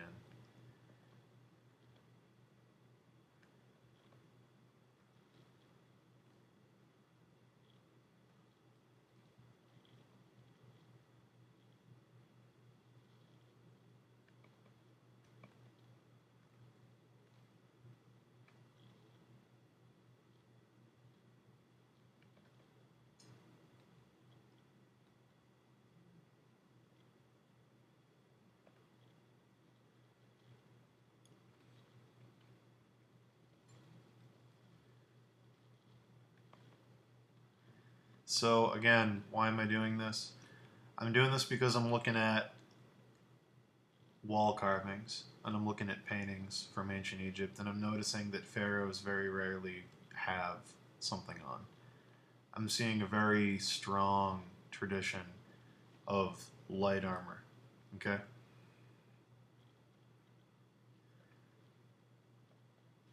In terms of people following along with the class, because I'm seeing talk about that on the stream, I will offer feedback for some people midweek on the stream, and I will offer feedback for some people on the forums in terms of a long written crit, which I've been doing if you guys have been following the thread.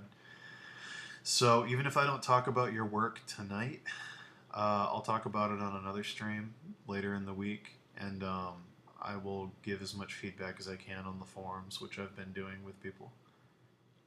So try that.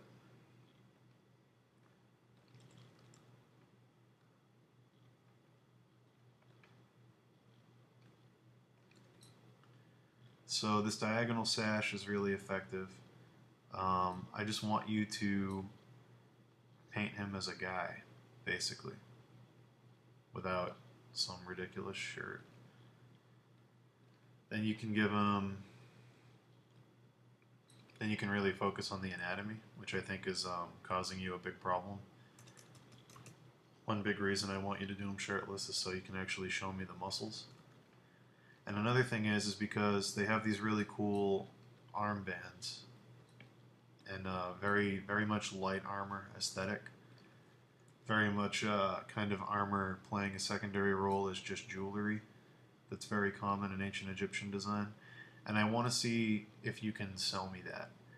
I want to see that you can design light armor that's effective and works, but is also, beautiful and very much rooted in that Egyptian tradition of, this is a jewelry thing. It's fit for a king. It's very extravagant, but at the same time, it serves a purpose of defending him.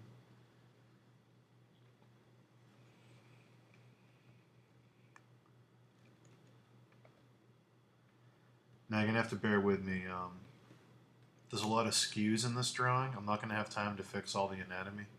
Unfortunately, that's just not gonna happen. I am gonna work on some of the design stuff, but I don't have time to fix the body because I'd have to redraw the body. That's why I'm saying when you finish this, paint over your sketch. It's a lot more accurate.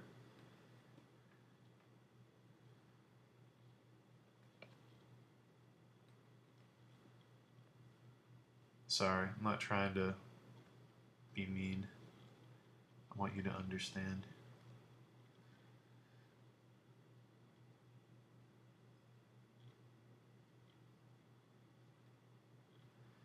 Well, Marie, make it work, I think is the key. If you're in a culture where heavy armor and heavy clothing is a must, or it was what they wore at the time, then yeah, you kind of have to do it. You can't do an Eskimo King Arthur and not have him wearing a lot of clothes because you'd freeze to death. You know what I mean?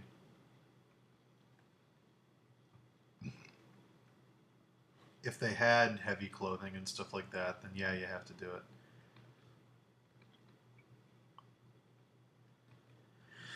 It's like we just did the Japanese one. Arthur kind of had to have armor because warlords at that time had armor. You know what I mean? He'd be at a disadvantage in battle if he didn't have it.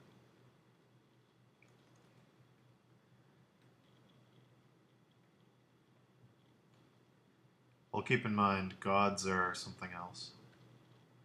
Gods aren't the people. If you're talking about medieval India, people wore armor.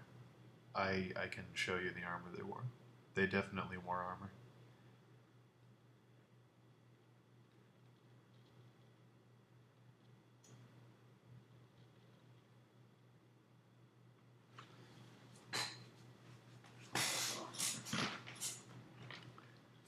The reason gods usually aren't clothed is number one, because gods traditionally are a celebration of the human form, because every culture thinks that man was made in whatever the gods' image. And the other thing is that if they had clothes on, they wouldn't seem like gods. They'd seem like people. Clothing is a very, base human thing. It doesn't seem like something God should have to worry about. So in almost every culture, the gods don't really wear extravagant clothing. Sometimes when gods are associated with kings, they have a lot of jewelry and a lot of really lush crowns and gems and things, but that's only because, the royalty wanted them to seem as reflections of themselves.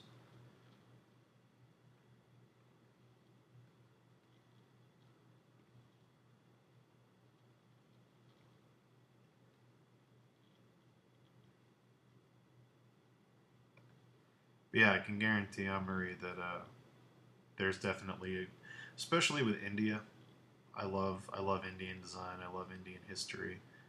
There's a lot of stuff. I'm talking about India and not Native America.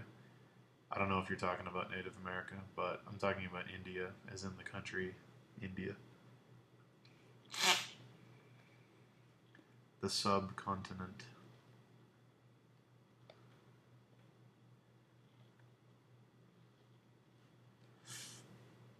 All right, so again, I'm looking at this hieroglyph carving for a lot of the stuff I'm drawing on. There's a couple cool things I'm noticing. One is that he has the skirt and it wraps up around over the belt, and I think that's a pretty cool idea. I think you can run with that. I think that'll look cool. So I'm going to do that.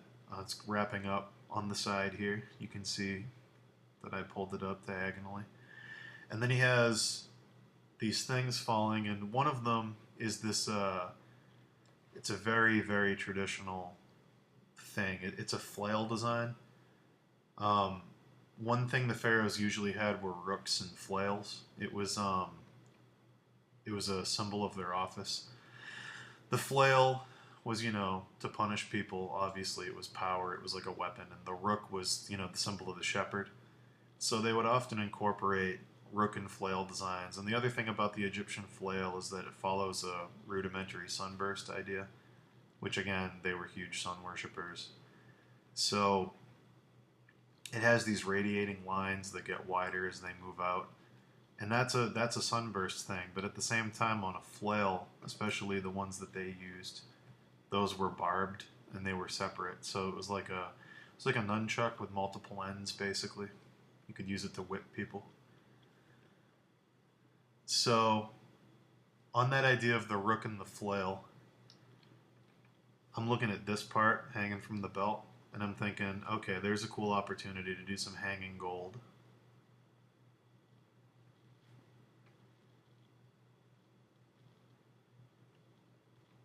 So let's make this belt a little more impressive.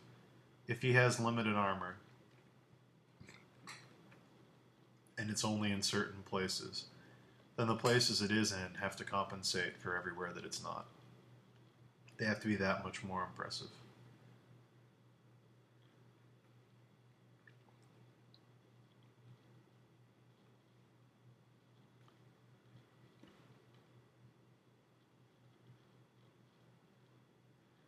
So again, just look at wall carvings, look at hieroglyphs, look at paintings, look at papyrus scroll work. Get your designs from there. You know what I mean? Don't necessarily look at, you know, costume redesigns for historical societies and National Geographic photos of, things at museums. Those can help, especially in terms of rendering what these things are going to look like. But in terms of design, look at the art, look at the aesthetic style of the people. Try and figure out what they were all about.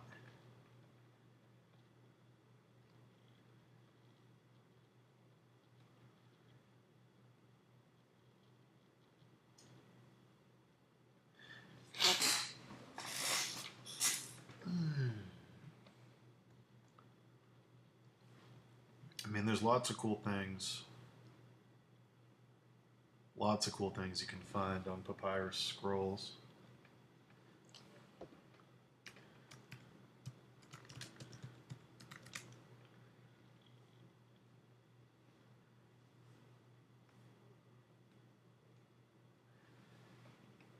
For example, I'm just going to pull a couple more up.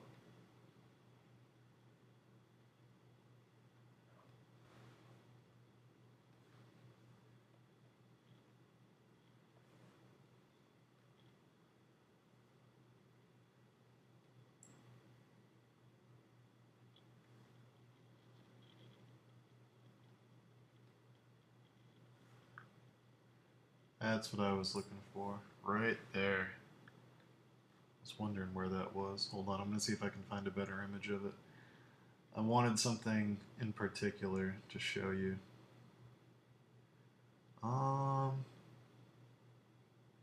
Too bad this is on Shutterstock. It's gonna have a watermark. But yeah, I'll show you what I mean.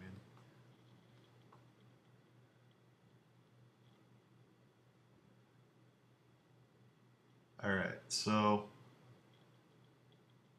one big thing I want you to incorporate is the idea of layered wraps.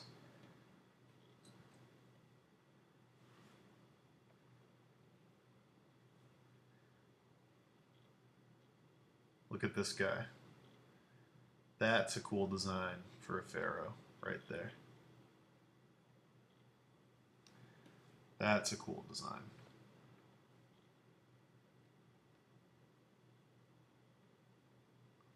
This guy. Okay, so the layered. What's up? Hey, You back? go ahead. The layered wraps I'm talking about, they were often in the shape of wings for a specific reason because of the, the bird god. So they follow that kind of flail design too. So remember, with the pharaoh, the symbol of office was the rook and the flail. It was the hook for sheep and the flail for punishment, leading the people and punishing betrayal and all that good stuff.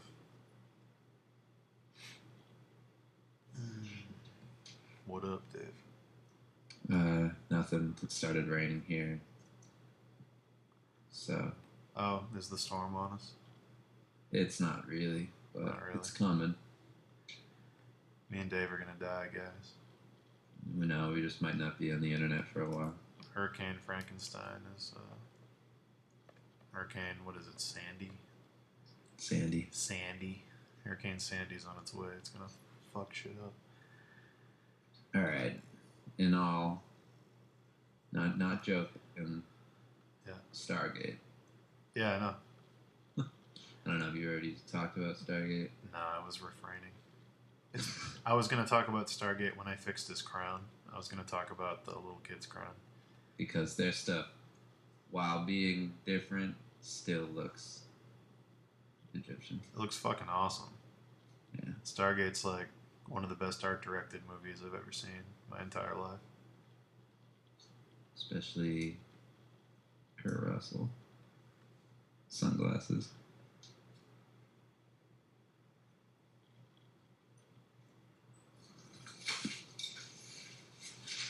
Again, if you would create a plate armor that somehow you only think of that must be Egypt, is this wrong or is this right? Well, it depends on the context again. If you're doing something like a Castlevania game where you don't follow the rules and stuff is just supposed to look cool, then yeah, it would be okay to make a giant plate armor golem that had an Egyptian theme. Or if you're doing God of War, then yeah, it's over the top to begin with, so sure, why not? But if you're actually rooting something in ancient Egyptian culture, plate armor didn't exist because they didn't have access to metal. The metal was extremely rare and extremely precious. That's why usually only the pharaohs had it. It's like they just didn't have it. They weren't advanced enough to work the metal to make plate armor anyway. But on a more basic level, they didn't even have the metal. They didn't have the resources. It was a culture of slaves. There weren't like knights and lords. There was the pharaoh and the priesthood. That was it. Everybody else was a citizen. So it doesn't make sense culturally. No one's ever going to see plate armor and think of ancient Egypt because it's never been associated with it for that reason of it didn't exist. You're never going to see something like that in a museum because there wasn't any chance for it to ever happen. But you can replace the cloth parts. Yeah. You can still keep the shapes and turn it into armor if you're just going for fun. Yeah. Because the shapes are what's recognized, not the material. Now,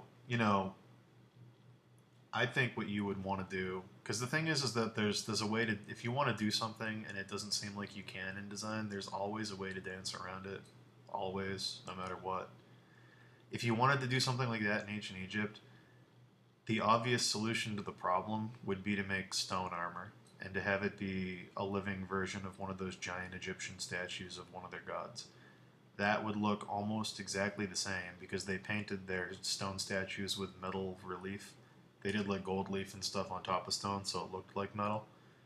But it's like if you wanted to do a big knight dude in ancient Egypt that was like, one of those hulking mask guys, then you've got, stone you can work with, you've got wood, you've got plaster, you've got limited amounts of metal. All that stuff is good, and all that stuff can still look as impressive. But the whole thing about Egypt is that metal was rare, and that's why a pharaoh having a whole mask made of, gold was like so impressive. It's because they didn't really have anything. It was desert culture that worshipped the sun. There weren't like, huge cave systems and mines, really.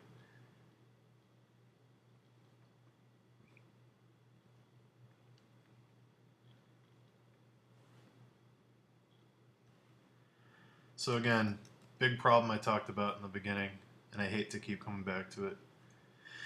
The anatomy is just very up and down. It's very flat. Um, you'll fix that. I don't want to keep harping on it. But one thing I would have you do is think about the negative shape or the silhouette. So, he should triangulate a bit. He should get wider as he descends to create that triangle. Characters like this, you want to have triangular.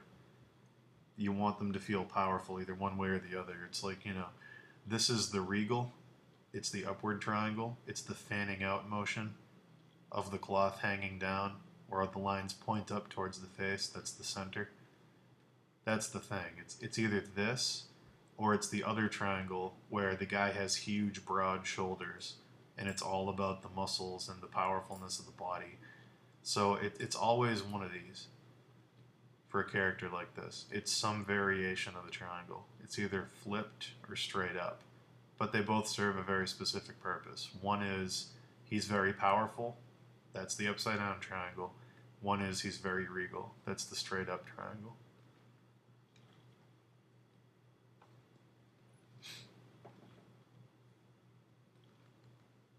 So I'm gonna go with the regal because you've done one cool thing you did with this design that I think you should run with is that he looks young. He looks kind of like 17, like the boy king thing. That's fine. That works. But run with it. How can you make him look impressive if he's still going to be young? You know. You do it by bumping out the silhouette and by doing as much as you can with the stuff you have access to.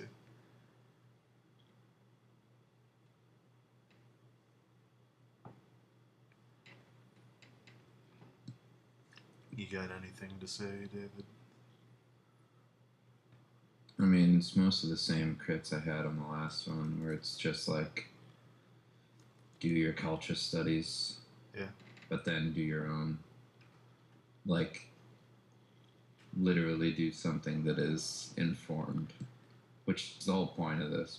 Yeah. But more so than you've already done. Yeah. Go further with it. It's like what Dave said before. I'm doing a better version of the thing that you guys gave to me, but that doesn't mean that this is the best result.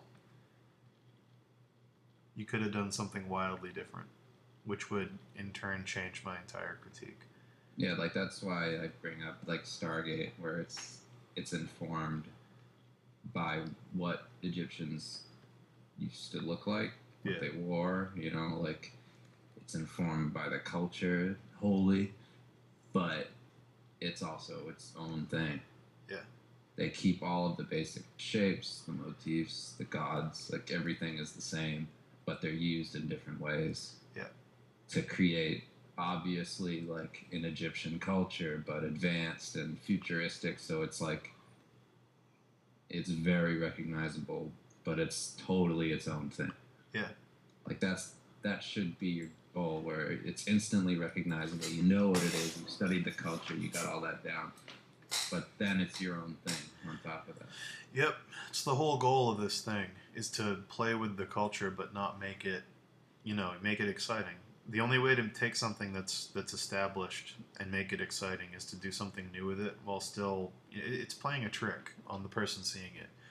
They're supposed to look at it and go, "Oh wow, cool! What an awesome ancient Egyptian design."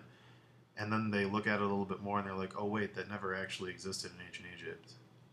But it feels like it did. It's so rooted in it that you trick them into thinking it was possible. Because that's the thing is you don't want to alienate the audience with design. You don't want them to see it and go, "I'm not in this anymore. My suspension of disbelief's gone. I'm totally taken out of the culture because that design's retarded." It's like the reason I can't play God of War. It's just like it's like it's like so over the top that I don't feel like it anymore. It's just like like I might as well be watching WWF. Doesn't feel like ancient. Like I'm more excited about the art direction of that Apotheon game than I am for any of the God of War games because it feels like ancient Greece. It's exciting. It's like a really smart way to do it. Yeah, it came to life. No, but I mean, the whole idea of all of this is to just create something that you know. Yeah. I mean, like, it's the same reason that everything is good. It's the same reason Star Wars is good. Yeah. It's an old story. You've heard it, you know, it's like rooted in your culture so deeply that, like, heroes, quest, all that stuff. And it's like, you see it, and you might not know why, you know, like, why it's so good, but it's just having that there, that's something you recognize. But it brings you into a familiar world because of that. You're not like, what is this? You know what it is in a way, you know, but you're doing that with design. Because it's just like something instantly recognizable but different. Like, just always think about that as you move forward, as you keep on doing, you know, like if you go into space, like the thing that I always used to talk about was like, you know, look at the guy from Dead Space. Yeah. It's like, sure, that's the future. Sure, it's sci-fi. But his whole entire outfit, his whole design is very much rooted in, like, well, like 1800 stuff. Yeah. Like, I forget exactly what it is. It's a German suit of armor. Yeah, but it's also like this old like diving suit kind of thing. Yeah. But I'm just saying that it's based on something that already exists, so it's not a stretch. Like, everything that's good, you know, like, is informed by something that already works, that we already know. Yep. And we understand it. Okay, so I ended up doing something subconsciously here, and I realize what I'm doing now, and it makes sense, so I'm going to talk about it and tell you to run with it. I'm doing a flower design, not the kind you'd think of, but something that actually works with ancient Egypt. I was looking at these designs, and I was like, oh, okay, that looks cool, and I was incorporating it over, but I wasn't realizing that I'm going to sketch this over here so you can see it. Flower petals do this thing where you have one here, and then another one inside it over here, and then another one here, and then another one here, and then another one here, and then another one here. And then you have the inside of the flower up there. Now, this design right here that I just drew was something the ancient Egyptians used a lot in a lot of their papyrus work and a lot of their wall painting, because it's essentially their drawing for crop. It's the universal symbol for crop. It's wheat. It's a flower. It's that nature shape of the layering opening bud, and that's what I'm doing to his cloth below the belt. It's an upside down version of that. Do you see that? It's opening petals that layer on top of one another that go down. It's one on top of the other, on top of the other, on top of the other. Taking those visual motifs from the paintings and working them into the actual, not the designs that are rendered into the armor, but the actual shape of how the armor works, is a really fun thing to try and figure out. It's a cool thing to play with. So that's what I'm going to do is now the whole meaning of this character is that he's of the earth. That's the whole thing. It's playing on the more Gaelic side of the Arthur myth, where like he's there to save the old world. He's of the earth. You know, he's going to heal the countryside. The flowers are going to be in bloom when he becomes king again. The Dark Age is going to end. By doing this and playing off the floral and sun ideas, because the sun idea goes with the floral really well because the sun makes the flower bud. That's what we're going to do. We're going to do the more earthy version of Arthur. It's not going to be holy so much as it is the old gods, the planet, the forests. But yeah, so that's what this is going to be now. And I think it's going to work pretty well. And the other cool thing about that design with the wheat is that it's very reminiscent of wings. You can see I wrote over here layered wing motif in the cloth. When you draw these veins into it, these radiating lines, it makes it look a lot like feathers, and that works really well too.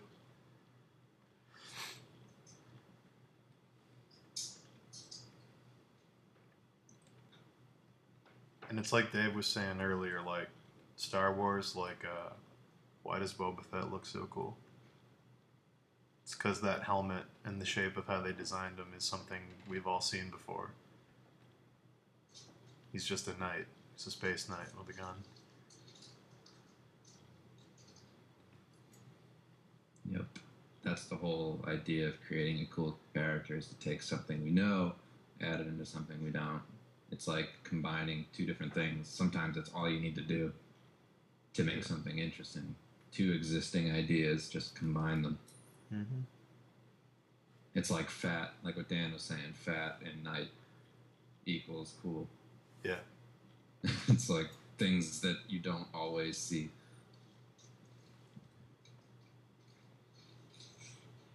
It's like space and Egypt equals Stargate. Yeah. And it's like, why was that so cool? It's because it's two things we recognize, but put together in a way that we'd never seen put together before. That's really all it is. That's all. I mean, people like to get really hung up on like what's theft and what's creativity and what's honorable and all that bullshit. But all it ever comes down to is taking two things we recognize and combining them in a way that we just haven't seen before. That's all any new thing is. You just got to realize that and not be afraid to run with it. No, you should never be afraid to take things that work. Never, ever, because the people who already did the thing you like already borrowed it from someplace else. Always and forever. Yeah. Nobody creates original ideas in a vacuum. Like the stupid thing about that is, like, you think about cultures who had the, like the fire myth. They all had it at the same time. You know what I mean? Like, they all had the same general myth. Yeah. It's because we universally were like the same.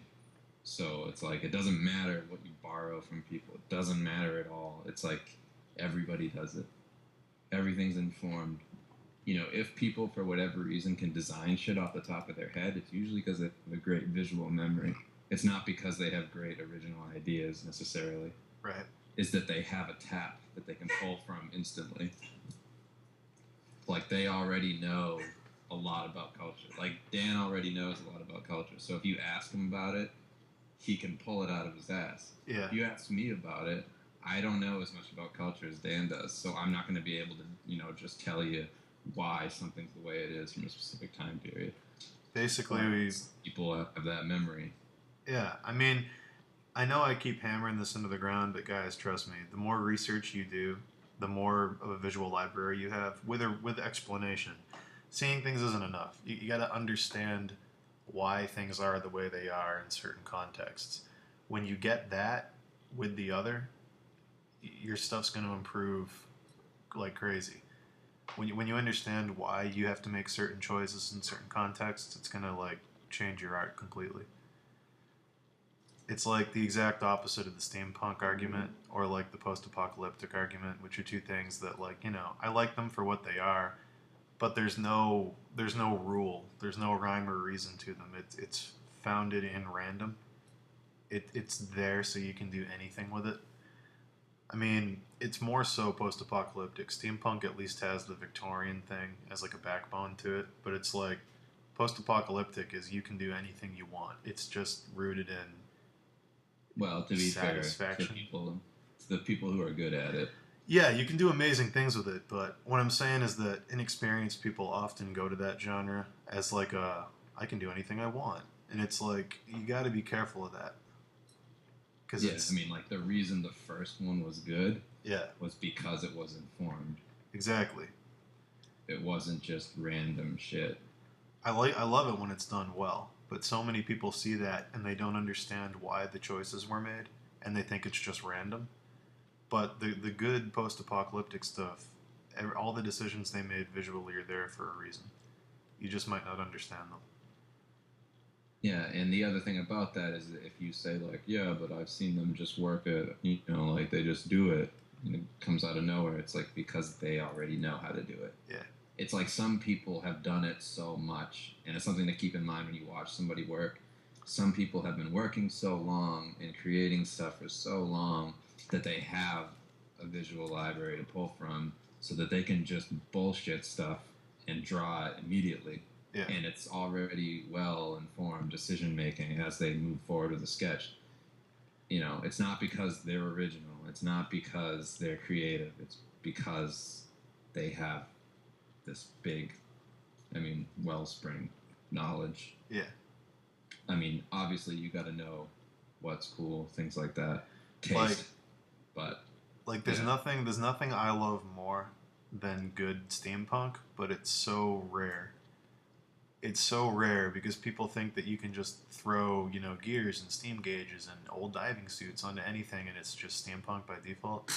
When you see really good steampunk and it's actually like machines that if you look at them they like work and you can tell that they actually like looked at real machines and found cool ways to incorporate them into yeah, design, that's like the coolest thing to me, like ever. But yeah. I mean, like that kind of stuff, though. I mean, like it helps to not just use a blank term. It helps to break it down even further. Like, what do you want? Like, instead of saying steampunk, blah, say like Clockwork Knight, yeah, exactly. and then like work it based off of one thing. That's like Exactly. an easier, better way to make a concept. So, is this working, Tadas? Are you understanding the choices I'm making in your character? Are you seeing the motifs I've been talking about working? Is it strong? Stronger? Is it making sense?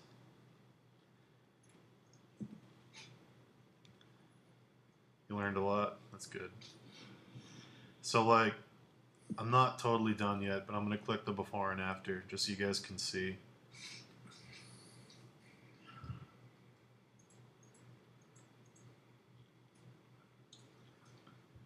Hopefully you understand what I'm doing here. So, in keeping with the opening bud design that I have there, that wheat shape, now we've got the back part of his crown fanning out in that kind of triangle as the base of it. Then we've got the wider one on his shoulders. Then we've got the three layers of what he's wearing below the belt. So it's like literally his design, if I was to sketch it up here, is a fanning triangle, a fanning triangle, and then three more fanning triangles. This is his whole design. It's a repeated form.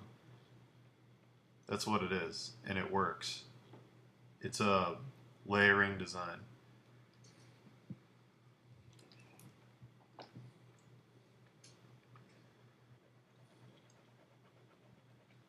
The one thing, though, that you have to avoid, and I've been saying this a lot, but I haven't been on a live stream in a while, um, and I just want to get this out there, is that it's not so much what you fill the shape with as much as it is just the shape. Yeah. If the read doesn't read right away, it's not that great a concept. Mm-hmm. The read is probably the most important thing. You have to be able to look at it, know what it is. Yep. And if it doesn't look that way and you filled it up with like doodads and fucking scribbles and belts, it doesn't matter. You know, like no, like you could do like a blob. Like I've seen some things where, like I try and do my part in helping people, but I end up doing these long crits about how it's a finished illustration, sure, but you'll end up with something along the lines of just like a big shape holding something, and it's all awkward, and none of it's made in a decision where it's like what's happening. It's more along the lines of like, here's my character concept, and these are all the little doodads it has. Yeah. It's like more focus on quick reads and then go ahead with the little things. But it's like the same way you approach a painting, where you go large brushstrokes to small. That's the way you should approach your character design.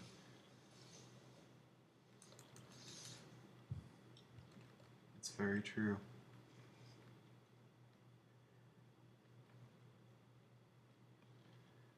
Like I have something like right now. I'm working on my comic Skull and Shark, and you run into walls when you're working on a comic, and it's something that's kind of unique to the situation I'm in, and it goes back to character design, where I find myself sort of running into myself to old ways of doing things, where it's like, oh wait a second, I have 5 iconic characters in this comic, maybe they interact. How do you tell them apart in a fight? Yeah. How do you even see them and know who they are? And then you start to realize, oh, well, I guess it's more about very strong, like traits about them, how they read when you're looking at a page. And it's like if too many people look the same, it's no good. Yeah.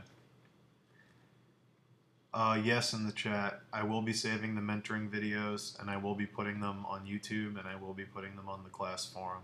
I'll put this one on YouTube tonight, and you guys can all check it later if you need to listen back to this. I'll also put the paintovers I'm doing on the forum for people to look at.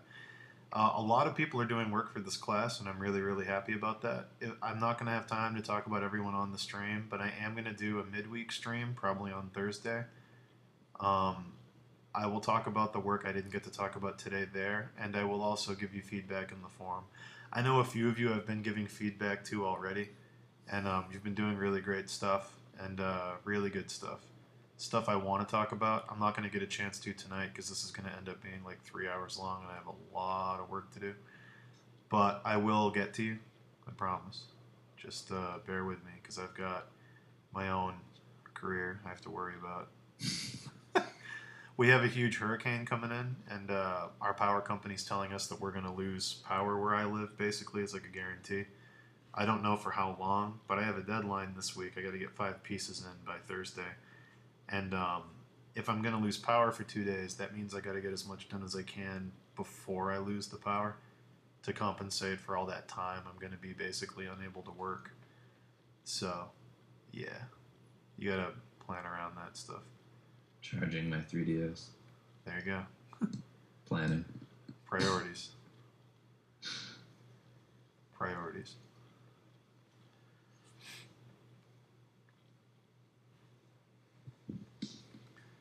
But yeah, it's like,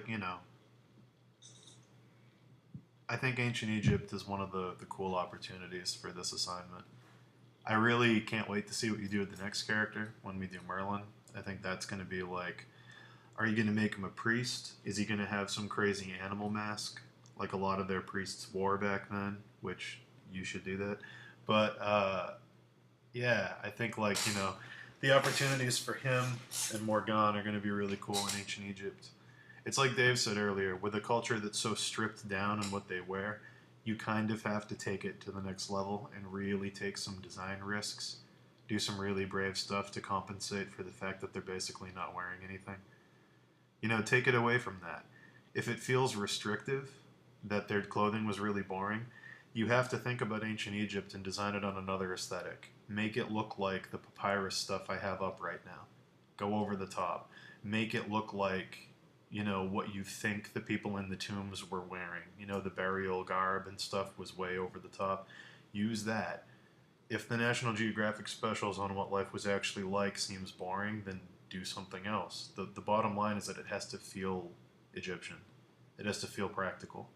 And the other side of that is like, if you are unsatisfied with what you're doing and what you've done so far, but you want to finish it anyways, I wouldn't feel like a prisoner to that style or concept when you move on to the next character, because the whole goal should be to improve your design skills. And if you've learned something from crits, exactly, apply them to the next thing and don't worry about the last one as it being like a whole set. Yeah.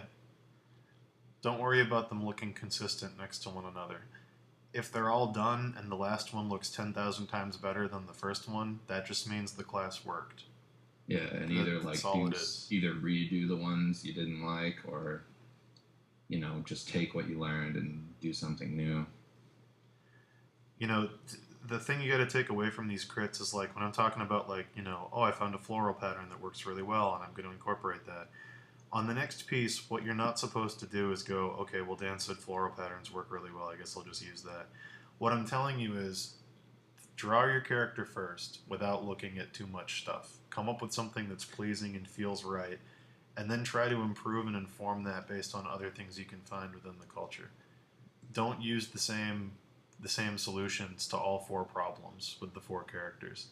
Just look at how I'm thinking, look at how I'm addressing the problem in the critique, and try to do the same sort of formula. But don't use the same fix. Don't be like, oh, Dan said wings and suns, so everything's wings and suns. Like, no, there's so much to each of these cultures you guys have that there's literally infinite solutions for every character. So it's like, really, really push it and try to think your way out of the corners. Dan, can magic characters have multiple limbs, for example? Wondering how much I can do with the supernatural. Well, like, when I assigned the characters, I told Milan that his Merlin had to be a genie. So, yeah. If you're doing, like, if you were doing, like, India and you wanted to use Shiva, yeah, that's fine. If you're doing Merlin in the setting of, feudal Japan like you are, I have absolutely no problem with you actually making him supernatural. You can do that. That's fine. Just make it work. He has to feel like the character of Merlin, but other than that, I don't care. It's like he's the kingmaker and the wise old advisor. Outside of that, it's totally up to you. The whole idea of Merlin, anyway, is that he's an otherworldly thing inside of he's assuming a human form. So you can bend that. You know what I mean? You can really skew it if you want to. The whole idea is that he's imitating mankind to influence history. Basically, that's what he is. He's an otherworldly thing coming here to put certain things in motion. Yep. And pick an idea you don't hate. Don't feel restricted to doing a history lesson. Yeah. It's like you'll have plenty of time to not like what you're doing when you're starting to do your first jobs.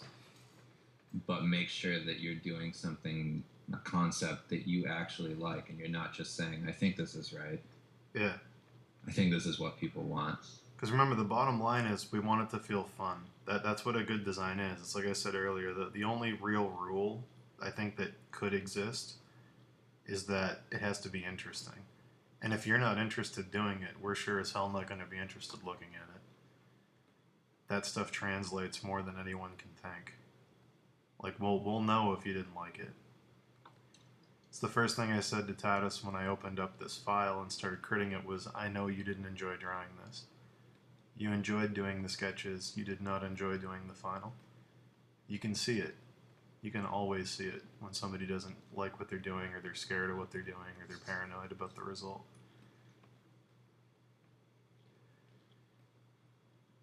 Yeah, I mean, like, I mean, not to just keep that as, like, a thing that, only beginner people do or anything like that. It's like, I do that all the time. It's like, I forget why I do things sometimes because work is so much like that. Mm-hmm.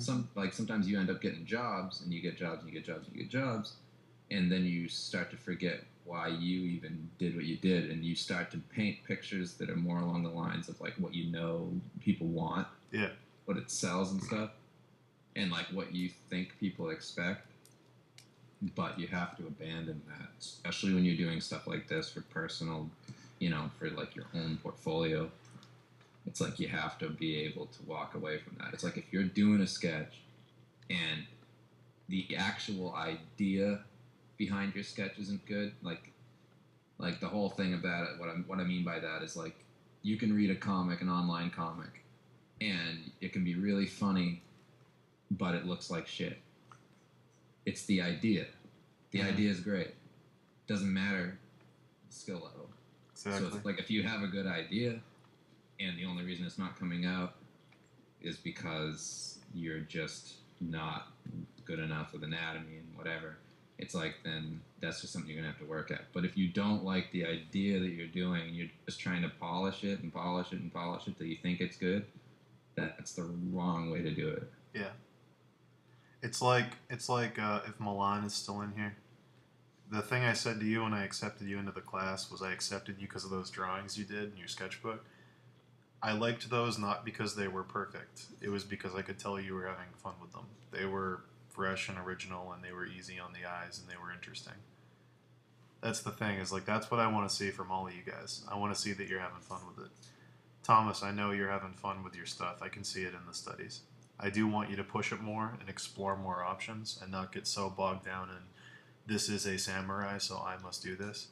But you're definitely having fun with it. I can see that.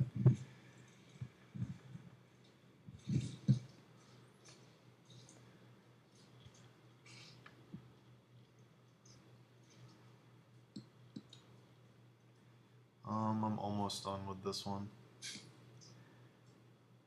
I'm going to do one last thing to his crown, and it might not work. I'm going to see. I'm going to do like a backing to it that has the sun horn thing. Yeah, I think you can make that work. Like a gold backing to his thing, so it looks like the sun behind him.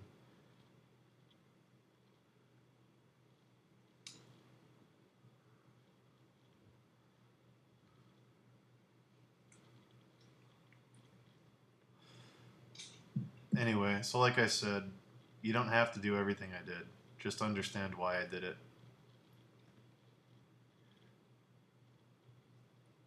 Try to see your character in a new way. If you want to use everything I did, go ahead. But what I'd rather have you do is understand why I made the changes I made, and then try to incorporate that into your next characters. Try to think in a different way of approaching them. So I'm basically done with this one. Did a lot. Did a lot of stuff to it. But I think it's getting to a point where it could look really interesting. Again, I like that he feels younger in this. I think that's a cool direction to take it. And you should definitely carry that over. So I'm going to turn it on enough. This was the original. This is the crit. I'm going to leave the notes on it so you're reminded. Original. And crit. So hopefully the stuff we did makes sense to you.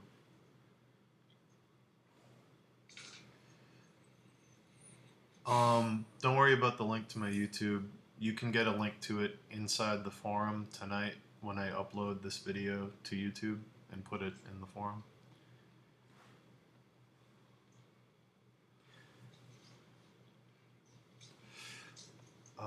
Okay, so this is Arthur taught us. And there's one more to go.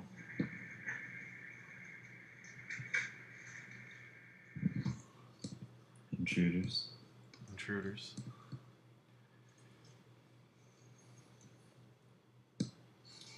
Alright, so one more to go. And it is you, Milan. It's you. It could only be you. Yeah.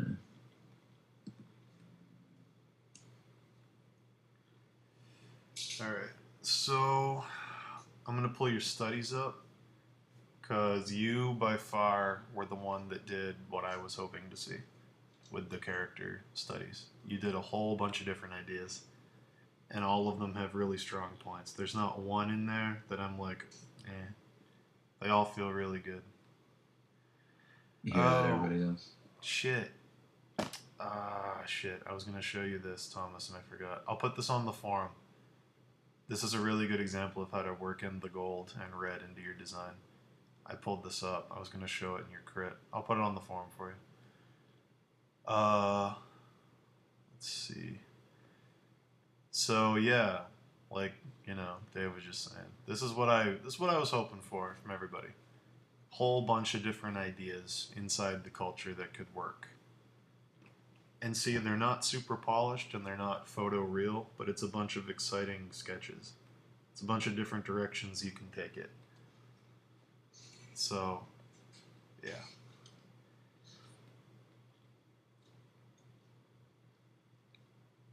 Because now this engages me and I'm looking at it and I'm like, which one do I actually want to use?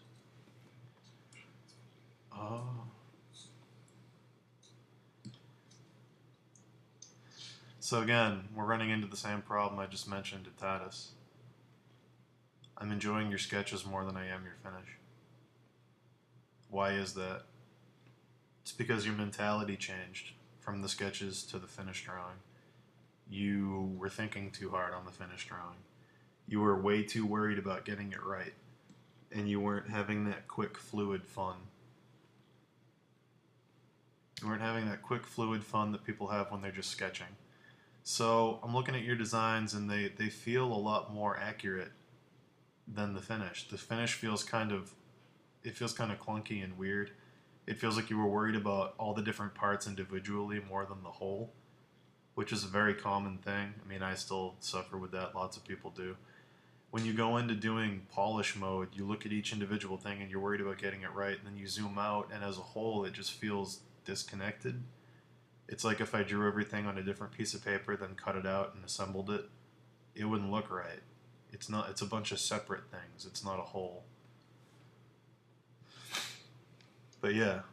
So again, like I said to Tatis, if this is a problem you have, just make the finish one of your sketches. Just take the sketch you liked the most and push it to finish. Don't redraw it. You know what I mean? Just keep working from that thing you liked. Now, in terms of the face, I really like the face you have on 4 and 5. I know you went with the one on 1 and 2. I really like this face you have on 4 and 5. And I'm going to use it. Yeah, exactly, Milan. The sketches have more energy, they have more character. They feel like those drawings in your sketchbook, which are the reason I picked you to be in the class. You know, this is what I wanted to see from you, was the sketches. So get back to that. If you turn in a really energetic sketch that feels really alive like those do for the final and it's not in color yet, I'll be way happier than if you give me something that's very clunky, that has color but doesn't satisfy anything.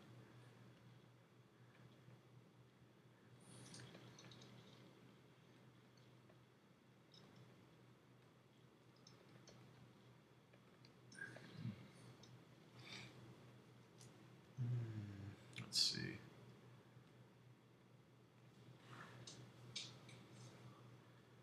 What are you working on, David? Comic.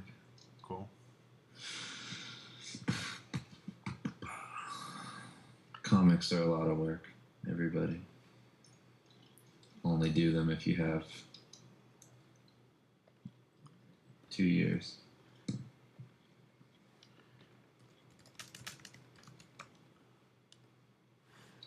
I'm going to show you something that I'm sure you've seen. Actually, if I can find it.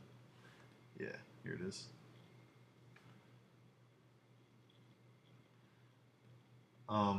Milan, you don't have to take your energetic sketch style and worry about pushing it to polish. It's not about polish. Look at this. I'm sure you've seen this before. I assumed you were going to look at this when you designed your character. This is, I'll pull it up on the screen. This is some art for that Prince of Persia game that came out a while ago. It's sketchy as all hell. There's almost nothing on it that's polished except for the face and the wrappings around the face, because that's the focal point. But there's no polish in the leg. The foot is like 5 brush strokes. You can't even see the toes. It's a mess. The arm is all muddy, but it looks done and it looks nice and it looks visually pleasing and it feels like a very energetic, active painting. There's a little bit of rendering on the back and there's some rendering in the face, but that's it. Everything else is extremely unfinished and fluid. That's a style choice, and that's fine. You don't have to take your energetic sketches and worry about showing them to me as if they were photographs or 3D models of your drawing. I don't care about that. I care about having it be interesting. You know, like if your style is very painterly, don't worry about rendering like Brad. You know, don't do that. Stick with what feels right for the sketch.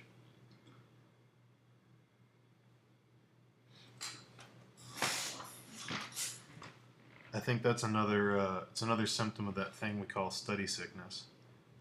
Everybody feels like their stuff has to be at the same level or the same way. Yeah, it's like you need to do studies, but keep in mind that studying is like anything else. You know, it's like martial arts. It's like Yeah. you use it, you use it, you use it, you use it, but then when you get in a fight, you know, like you need to know the moves. It's like you need to know how to react, how to act. It's like if you do these quickly, but they are bad in their basic foundation, that means you need to do studies so that when you go into doing like quick sketches and stuff, you can end up doing stuff like that Prince of Persia thing where it's just really well informed. It looks quick, but it also looks right. Yeah. It's like that kind of style. You know, you can keep that kind of style while also doing tight studies on the side, but you have to make sure that you are, you know, at the same time learning, but not being a prisoner to how you're learning. So I'm gonna do this thing. I'm sorry, but it has to happen for me right now. I'm not gonna crit your sketch. I mean your final. I'm gonna crit your sketch. And I know that that discredits the work you put into the final, but this is something I have to hammer home for everybody, especially you, because it's why I picked you. I don't want you to do this. I want you to stick to that very original, pleasing pen and ink style that looked really cool. It looks quick, it looks awesome, it looks like an ink wash. Don't overthink it. So I'm not going to crit this one you turned in with the grays and the rendering and everything. I don't care about it. I'm happy you did it. You put work into it. But all the work you put into it and all the time you put into it doesn't change the fact that this one over here, this little 3-second sketch with a number 4, is infinitely more visually pleasing than this one you're trying to push to some kind of photographic finish. It's just more fun, it's more exciting, it feels more like the assignment. It's just better. That's one thing I'm hoping to convey to all of you. It's a big part of this class is it doesn't have to be that. There's other ways to do design. So as mean as that might seem, it's gone. Not doing it. Yeah, I mean, great design, like I was saying before, you know, it's all about the idea. Execution is one thing, but if your execution eliminates the original idea, then you made a, you know, there's some fault there. There's something's wrong. If you're losing your idea for the sake of a finished looking product, you know, there's something you need to address. Yeah. And that's the thing I want you to understand. You didn't do anything wrong. I'm not scolding you right now. What I'm saying is you did something really, really right, and then you ignored it when you moved into the final. You already hit the nail on the head with the sketches. Switching the game up to try and turn it into something else was the wrong move. So don't do it again. You had it right the first time. Yeah, and the other thing is there is a finished version of what that style is that you have. Yeah. Maybe that's something you enjoy doing, and it's about finding that finish. Yep. Do all your studies on the side. Make sure you know what you're doing. But don't, you know, if something is fun to you, don't leave it behind for the sake of making everything like a crispy photo. Yeah. So with that in mind, let's talk about this dude and all the things I love about him. Like I said before, because I keep kissing your ass, because you did exactly what I was hoping you'd do. You explored a bunch of different options. You found the best version of each option by doing things wrong, which is a big part of doing things right. You did designs that don't work that well, then you improved them incrementally until you found something that worked really well. You got 7 different things here with similarities between them. But that's the thing, is that you gotta get stuff wrong. That's the thing, is like, if you only send me 3 characters, I know that you didn't try hard enough. If you did 3 sketches, it's like, well, you didn't make enough mistakes. You played it safe. You know, it's kind of phoning it in. You really got to experiment to try and find that sweet spot. So one thing you have here, I'm noticing between these 2 sets, one is very curvy and puffy, and one is very angular and very jagged. So I'm going to try and incorporate certain parts of the curvy guy into this more jagged one. I do prefer the jagged one, the one with the number 4. I think that's a much stronger design. But there's little things I like from the other guy I'm going to try to pull in. One thing, you put your references on the class forum, which was really cool. I think everybody should do that if they're going to use specific references. You had this really cool sword. This is awesome. This is like exactly what you should be looking at to design that version of Excalibur. That's really good. So then having a straight sheath is like, doesn't make sense. So let's use that. Let's bring that. That's a good opportunity for a curve to break this guy's, you know, straight edges up.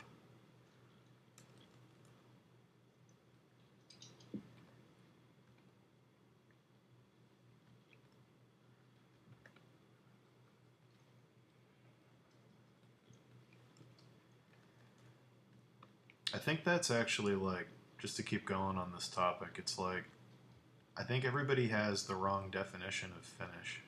Would you agree, Dave?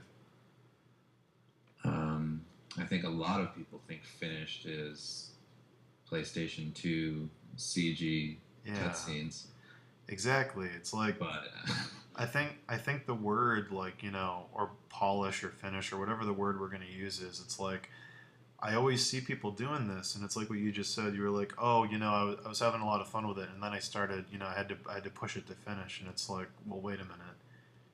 Finish isn't like a thing with a set definition. There's different kinds of finish for each different scenario. It's like yeah, this finish is not going to be the same as finish for, say, Thomas's thing. It's two totally different styles. You can't approach completing them the same way. no, I mean, I think the big problem is it's just like identifying yourself with one thing. I mean, like you could, I mean, like align yourself with something that you want to be. It doesn't matter. If you like it, you're not wrong. Yeah. That's the first thing. If you like it and that's what you want to do, that's fine. It's just going to be part of your growth process. But if I were to say something like about it, I would say like the way people render, where it's super ridiculously polished, sharp, everything is like the 20-year-old kid who thinks he knows everything. Yeah. Where then you see what it's really like the monk on the mountain, is like Greg Manches. Yeah. I mean, I don't know how He many could do it, but he doesn't need to. I don't know how many times we've said this on this stream, but it's like style is always going to trump everything forever. It's like there's no substitution for it. Style and originality are things that you can't train on. It's like an inclination. It's like, yeah, you can show me the most polished suit of armor I've ever seen, where it's like a photograph and it's impressive from a technical standpoint, but it's never going to trump like something that's just totally out of somebody's head that feels fresh and interesting. It's just weird. It's like if you can actually achieve something with style, it's worth so much more. It's just like what you're exposed to, what you know. You know, like if you see something you like and it isn't necessarily a part of illustration, but you like it a lot, find a way to incorporate it. It's like things like that are going to make you different. Like just whatever you like in any sense of the word, like anything you like, bring it into what you do. Mm-hmm. That'll make you different. That'll make your style different.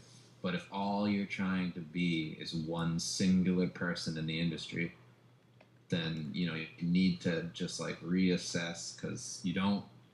I mean, you'll learn everything and you will change and you will evolve, even if you're only looking at a handful of people.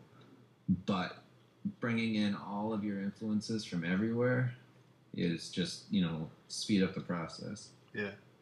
because whatever influences you in your work, it's like that's it. Like you need to harness that. Like you need to like pull from that. If one thing makes you happy but the other thing doesn't, but you're also doing the studies and you're learning a lot, it's like try something else. It's like if you're trying to be PlayStation graphics, make everything crystal clear and perfect and rigid, it's like, and that doesn't make you happy, then don't do it. Yeah, and it's like usually what makes you happy is your natural inclination. When you start drawing the things that you incorporate off the, without even thinking about it, those are usually the things you gravitate towards and the things that please you. So, like, if you think that finishing a piece is getting rid of all the things that you enjoyed in the sketching process, then there's something wrong with your definition of finishing the piece. Don't fight your style. It's like there's certain things you need to work on, like, anatomy and fundamentals and light and color. Those are things that everybody has to study. But in terms of style, it's not wrong to do something like this. If you made a portfolio of these very, they look like kind of Japanese ink wash influenced characters, that's a cool thing you can do. That's something that will give you a flavor that other people aren't going to have. But it's like, don't fight that when you finish it, because then it just looks awkward. It looks like you're repressing something. It's like those awkward dudes at bars who are like, I'm not gay. I'm not. No. And you're like, okay, there's something wrong. He's hiding it. There's something in there that he doesn't want us to see. It's like, that's not what you want to do. Just give into it. Just be gay. Just give in to it. No, but like that's the thing is like if you want to do this stuff and this is what's fun and this is what comes natural, then inform this and improve this. Don't change yourself to be something else entirely. Take what this is to its absolute highest level of being. Don't go on to something completely separate.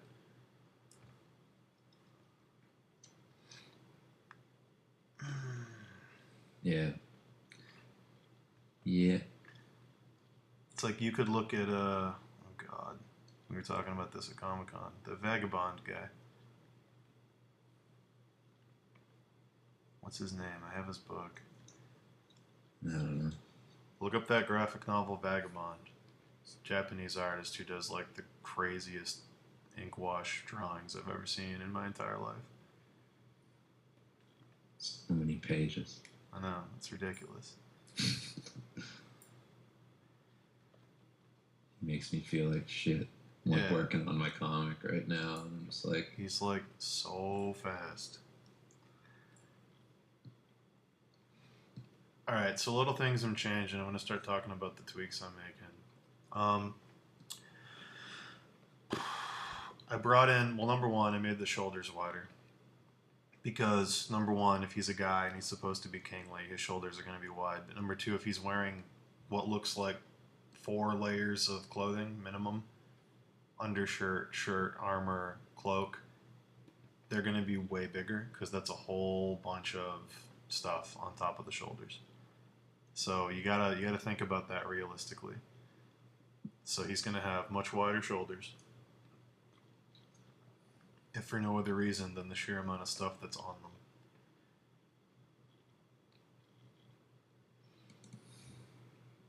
I'm bringing over some of the curved forms. Not a lot, because, you know, this guy is mostly going to be about rigid shapes, with curves thrown in here and there to deviate and create interest. So I added a little round plate around the waist on top of the square plate that you had. Keep the square plate. Just put another round plate on top of it. The square plate's really cool, and it's really specific to that culture, so it's a cool visual cue. But, you know, and then the curved sheath for the sword, the curved tips of the shoes that you already had, that's probably all you need. It's enough so it's not all straight lines. Keeps it interesting. Oh, God. So, sorry, I'm looking at the YouTube video for Vagabond guy. Ugh. Drawing. No. Disgusting.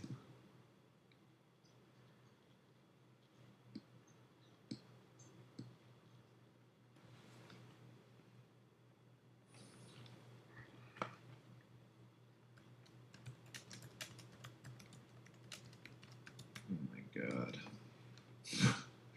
Like, don't even want to watch this. But I have to. You gotta. So phenomenal. You gotta. I don't want to watch it. Don't sign up for me. It's gonna ruin my day.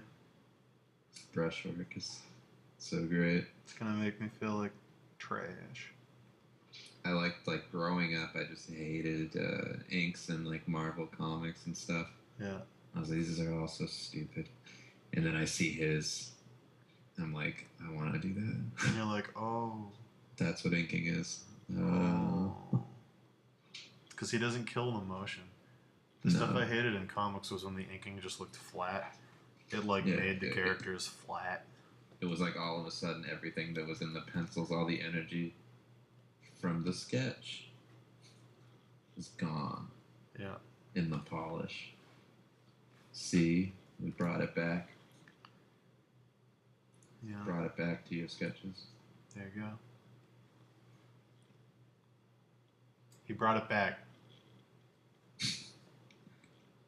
It's all about finding the in-between. It's like John Foster stuff. Yeah. Like when John Foster does a finished painting, there's tons of movement and motion. And it, the motion in the paintings that John Foster does, sometimes they sacrifice the anatomy. Yep. Sometimes they sacrifice reality in general. He skews stuff all the time because he understands the most important thing is the final product and the interest of the viewer. Well, it's just an illustration. Yeah. It's like we already know what the things in the image symbolize. We recognize everything. But it's a style and it's cool and it's finished and there's nothing wrong with that. You don't need to be, unless you want to be, Yeah, I mean, if that's your thing, that's fine. We're just saying that if it's not your thing, don't force it. And this isn't necessarily directed at you. It's just anybody. Yeah. It's like if you have something you like a lot, but you don't think it's marketable, find an in-between. But don't sacrifice everything to become somebody else. Now, I think it's kind of strange that you gave this guy a beard but no mustache in this culture. So I'm going to go ahead and give him the mustache that we all know he needs to have. The big Persian mustache. So, deal with it. He has it now. I don't want to hear any complaints. It makes way more sense. Yeah, it doesn't make sense for him to not have a mustache. No, it doesn't. All those dudes have mustaches. Yep.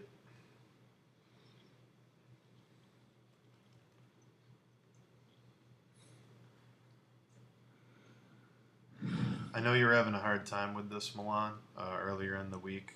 I'm really glad to see that you used the references I provided you. You incorporated them pretty well. That's why I don't have a whole lot of changes to make. It's mostly tweaks to your design just to bring out, the strongest possible version of it.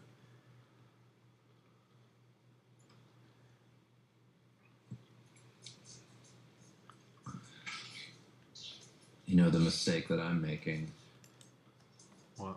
is that each page is going to be better than the previous one. Yeah, I know. But I don't care. It's alright. I don't care at all about continuity for this. Well, it's like as far as quality goes. Look at Transient. Towards the end, it's like not even the same thing. You're like, oh, who's this new artist? Yeah, that's like what I want this to be for me. Is to just be like. You can't do 300 pages and expect them to look the same. It's impossible. Unless you're like a regular comic artist. Yeah, well, yeah. Who's done like tons of them. Because then it's just a formula. Because then you're just a master. Con, come here. Give me the toy. Give it to me. I'm gonna throw it and you're gonna chase it. And then you're gonna give me kisses. Whoa. I'm talking to my pup. I woke up today and she was spooning with me.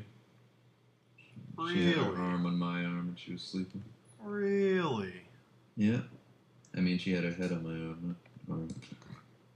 And she was like, "Hello, David. I love you very much." And I said, "Well, I love you too, Con. I'm here for you. I love you." Dan's on the line. He says he never wants to see you again. Con can't understand No. See. that. Sorry, guys. So again, things to play with. Just look for little visual cues. Because this is Arthur, a lot of the advice is going to be the same from character to character to character, just translated into that culture. So I wouldn't go with the dragon thing. It's a little forced in the Arabian culture. It works good for the Japanese, not so much for the Egyptian. I think what you should do with this round plate I put coming up from the waist is incorporate some kind of vine pattern that looks like a sunburst. Try to combine the two because the sun coming up over the half circle coming up over the waist is automatically an opportunity to make a sunburst thing, rising sun motif. Out of all the different symbols you can use for him in this context, I think that's probably the one that's going to work the best, especially because it's an Eastern culture. Let's see. as you know from the pattern studies you did that I saw on the forum, it's really rooted in vegetation, very much vine, not a lot of figurative art. That's a big difference between them and other cultures. So running with that's going to be cool. I want to see how you incorporate those patterns and keep them balanced. And again, it's not about putting a pattern on absolutely everything. You got to make sure it's not too busy. Put them where they're going to count. Just use them like you would in a composition. Detail versus not detailed. Make them focals. You can use things like that to show people where to look. Yeah. You were thinking about using the Allah calligraphic symbol. Not sure about it. I wouldn't. I think that's a little forced. I don't care if you use writing, but I wouldn't just put like God. Like, I feel like you could use other stuff. One big thing that they have is they like to put verses and poetry carved into things, all over things. You could have writing going down the blade. You could have it woven into the belt. There's all kinds of things you could do. But yeah, I wouldn't just put the word Allah on them. It seems a little forced. Yeah. Racist. Hey, come on. I think his stomach should be a basketball. All right. Class number 2, after we're done with this one, is going to be concept art for Charles Barkley, Shut Up and Jam, Gaiden. It's a great game that I love. It's going to be NBA Jam throughout history. Yep. Where you have to design NBA All-Stars based on different cultures. It's going to be really great. I've already remarketed Space Jam and Shaq Fu. Got my bases covered. Everybody get up. It's time to slam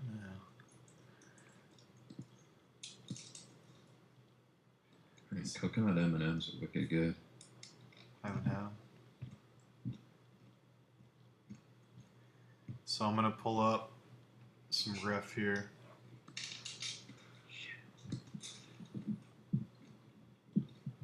This guy on the far side, right there, is who I'm looking at. Lawrence of Arabia. Yep. That's the one. That's what he looks like.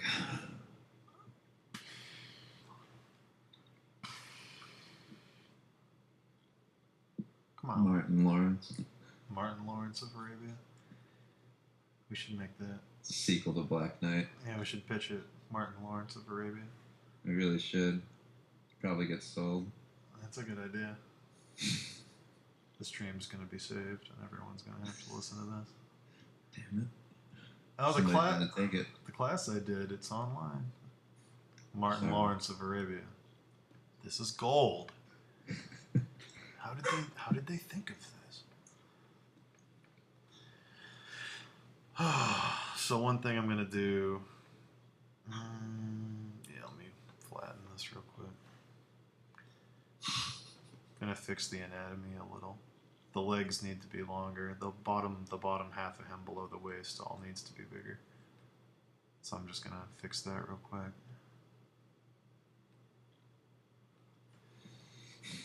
Everybody get up. It's time to slam that. Yep. Gonna be the Space Jam. Alright.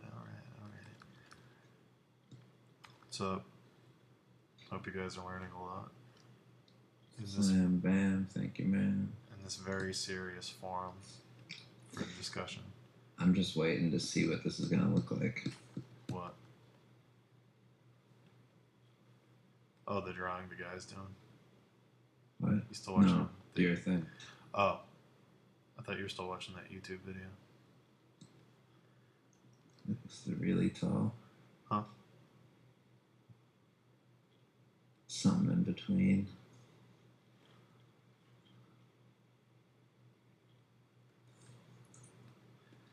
I gotta bring the waist up. That's one thing. If you look at how they wear their stuff, the waist is like way high up. Yeah, they go like over belly button. Yeah. And So, they have tons of little things hanging off. make Tons of things. Make sure you curve it up. I noticed you curve the belt down. Don't do that with them ever. It makes it look like they have fat beer bellies. Curve it up. Always when you're doing these Middle Eastern dudes.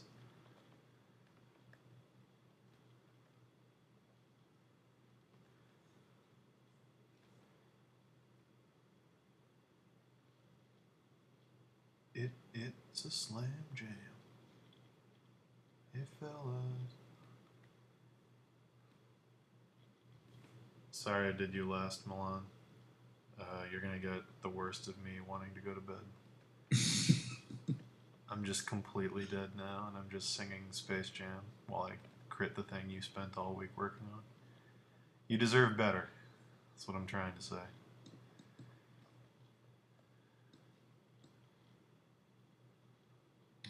That's why these are free. Can't complain. Can't complain. I just offer them and let them down.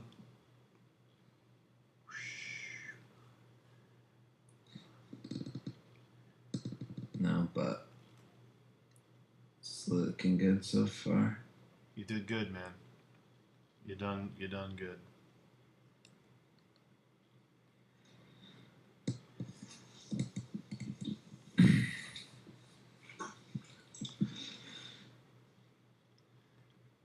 So again, same thing I mentioned on Thomas's thing. Any little opportunity for some kind of implied movement just to break it up. Not too much, but here and there.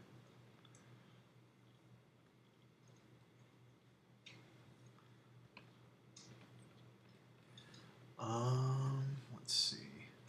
Yeah, I'm gonna offer you guys something that helped me get through my work.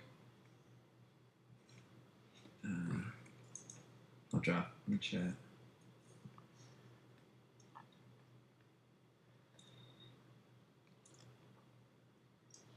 Alright, so What is it? I don't know if you guys like these, but if you copy, paste that link, it's a ton of Stephen King audiobooks. Nice. I've been listening to all of them while I work, getting so much work done. Almost done with the It audiobook. Almost done. Such a good one. Alright, so like Dave said earlier, it's probably the last thing I'm going to do to this guy. From the belt and the waist, you kind of have it already. I'm going to play it up. They have all kinds of things hanging from those, as you can see in this reference I pulled up. Other references I gave you, I know it shows it too. So I'm going to have like a metal protector hanging in front of the groin. They had those a lot. This guy has one. It's shaped like a little coat of arms here. Gonna have that hanging on a chain. Gonna have, you already have a belt that sword's on. That's good. Gonna have some little bells, baubles.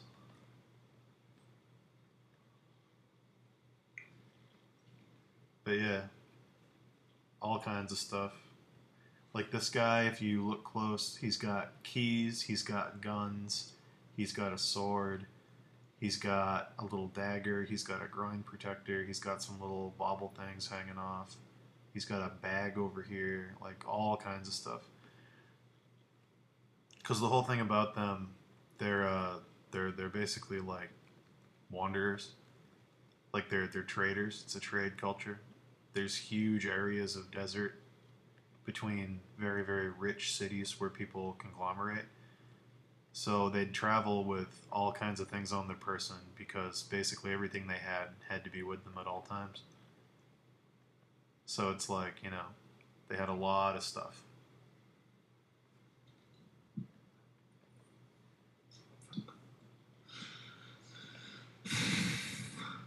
It's a whole culture based on trade.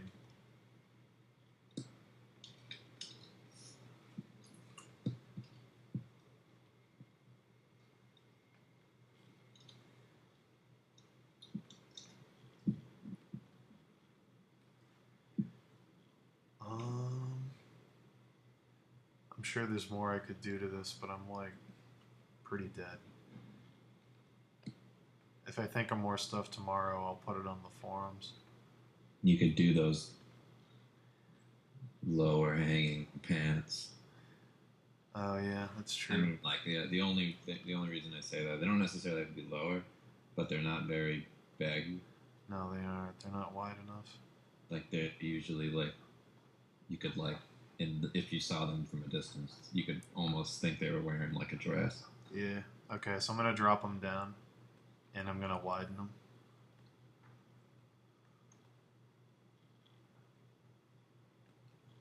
You shouldn't see any of the cape behind them at all. They're so baggy that you're seldom going to see the space between the legs. And then, of course, you got to widen the bottom leg a little bit. It's just a little too skinny to be a leg that has armor on it right now. You got to keep in mind that armor's thick, and underneath the armor there's usually leather wrappings or socks or something. So that all, whatever the leg looks like when you draw the anatomy naked, you have to make it bigger for each layer of stuff you put on top of it, or it looks silly. That's like when people draw, the example I always talk about in here is when people draw, a human figure, and then they put like plate armor on it, and it's just a naked guy that looks like he has plate armor painted onto his skin, because the armor doesn't have any weight or size to it, it's just there, on a perfect human form. If a guy's wearing plate armor, the anatomy should be all fucked up.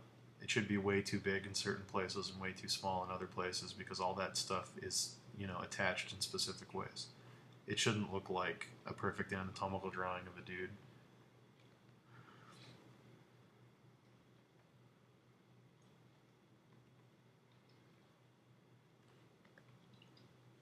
Yeah, that works. And then the wrinkles in these pants go up. They don't go sideways.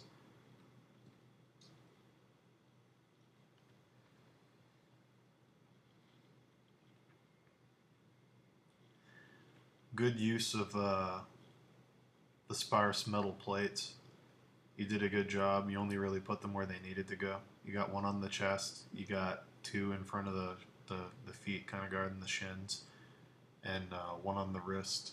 That's really all you need. These guys didn't wear a lot of metal. So that's good.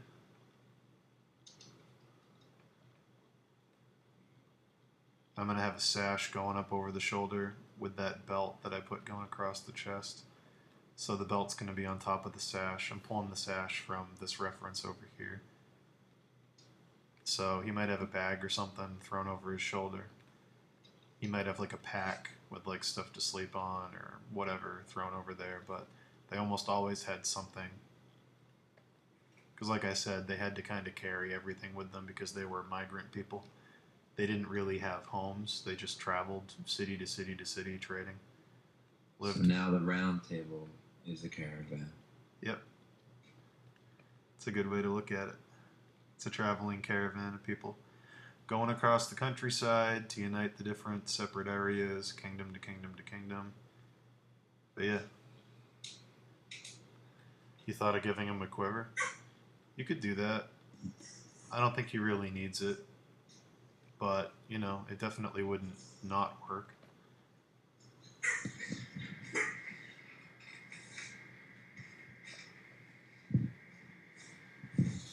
But, I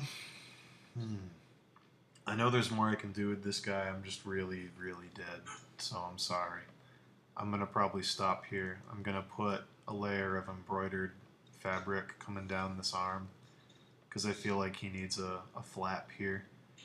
These guys usually wore like, let me pull this ref over of this King Lee dude so you can see what I'm talking about. No, I'm not bullshitting you. See that? A little hard to see. But he has a vest over a shirt, but the vest, see how it comes down part way down the sleeve? It's like a triangle and then it's tied around the mid-arm right there. There's a string holding it in place. So it's like a triangle flap that comes down to the upper part of the arm, then it comes down to the waist, then it comes down on the other arm. It's like 3 triangles. It makes a big leaf if you're looking at it. If you're looking at ivy leaves, that's what these are designed after because, again, the culture is very based on floral stuff. Desert cultures usually are because plants are so rare The idea of an oasis is usually compared to heaven, like Garden of Eden from that part of the world, obviously. That's what they worship. They worship things that are lush because that stuff's so hard to come by. So this is designed on an ivy leaf. Now on your guy, the center one's not going to be visible because he has a piece of plate armor in front of it, and the one on the other arm isn't going to be visible because that sash cape thing's going over it. But we do want to know that he's wearing one. It's a very rich thing. Nobility usually always had them. But put it over here so we know he has it, and then you can embroider it, gild it, or whatever. I'm not going to get too detailed with it, but just show it, and then show it going under the plate armor. Right there. So again, it's about layers with these guys. These desert caravan dudes usually had 5 or 6 layers of clothes on. But yeah. So there you go. And again, with these dudes, I can't say this enough. It's just piling on. And I know that sounds counterintuitive and random and the same thing I've been telling you not to do, but in this case, it's absolutely not the case. They piled on like fucking crazy. They had belts and sashes and belts and sashes and capes and cloaks and scarves and just lush. Tons of shit.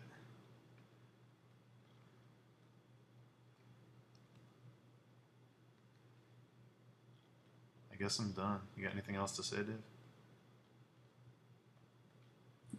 No.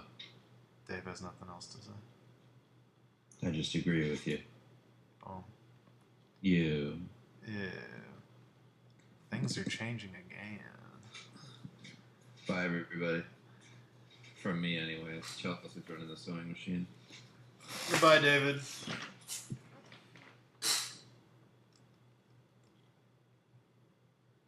Is he gone yet? I'm here. Oh. So there you go. I'll turn this on and off. Here's your design. Here's what I've been adding to it. Look at that hero. And again, basically all I did was just add weight to him and accentuate the things you already had in place. He just feels heavier now, which is what you want for these dudes. If you want to give him something on his back, the last thing I'll say, if you want to give him something on his back that isn't as boring as a backpack and isn't as random as a quiver, one thing you could easily do is, hold on, I have a drawing of it right here. Because he's a warrior dude, you could just give him a shield slung over his shoulder that he's not using right now. See that round shield with the 4 studs? We wouldn't see the studs because of the angle, but if you want to give him something back there that could be attached to the belt, he could be carrying it over his shoulder. When they weren't using them, they usually did sling them over their shoulder. So, if you want him to have something, I would give him that.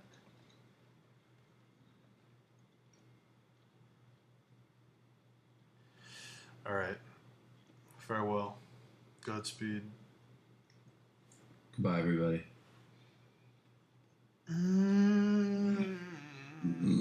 Have fun. I'll put these on the forum and the video on the forum. And okay, so what's due next week? Next Sunday? Your finished Arthur design. I'd like you to all push it to color. Do the best job you can. Use the crits, push it to color, finish it.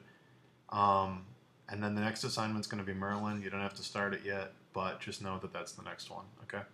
So finish this. You have 7 days. It's more than enough time to do it. Good luck. Goodbye.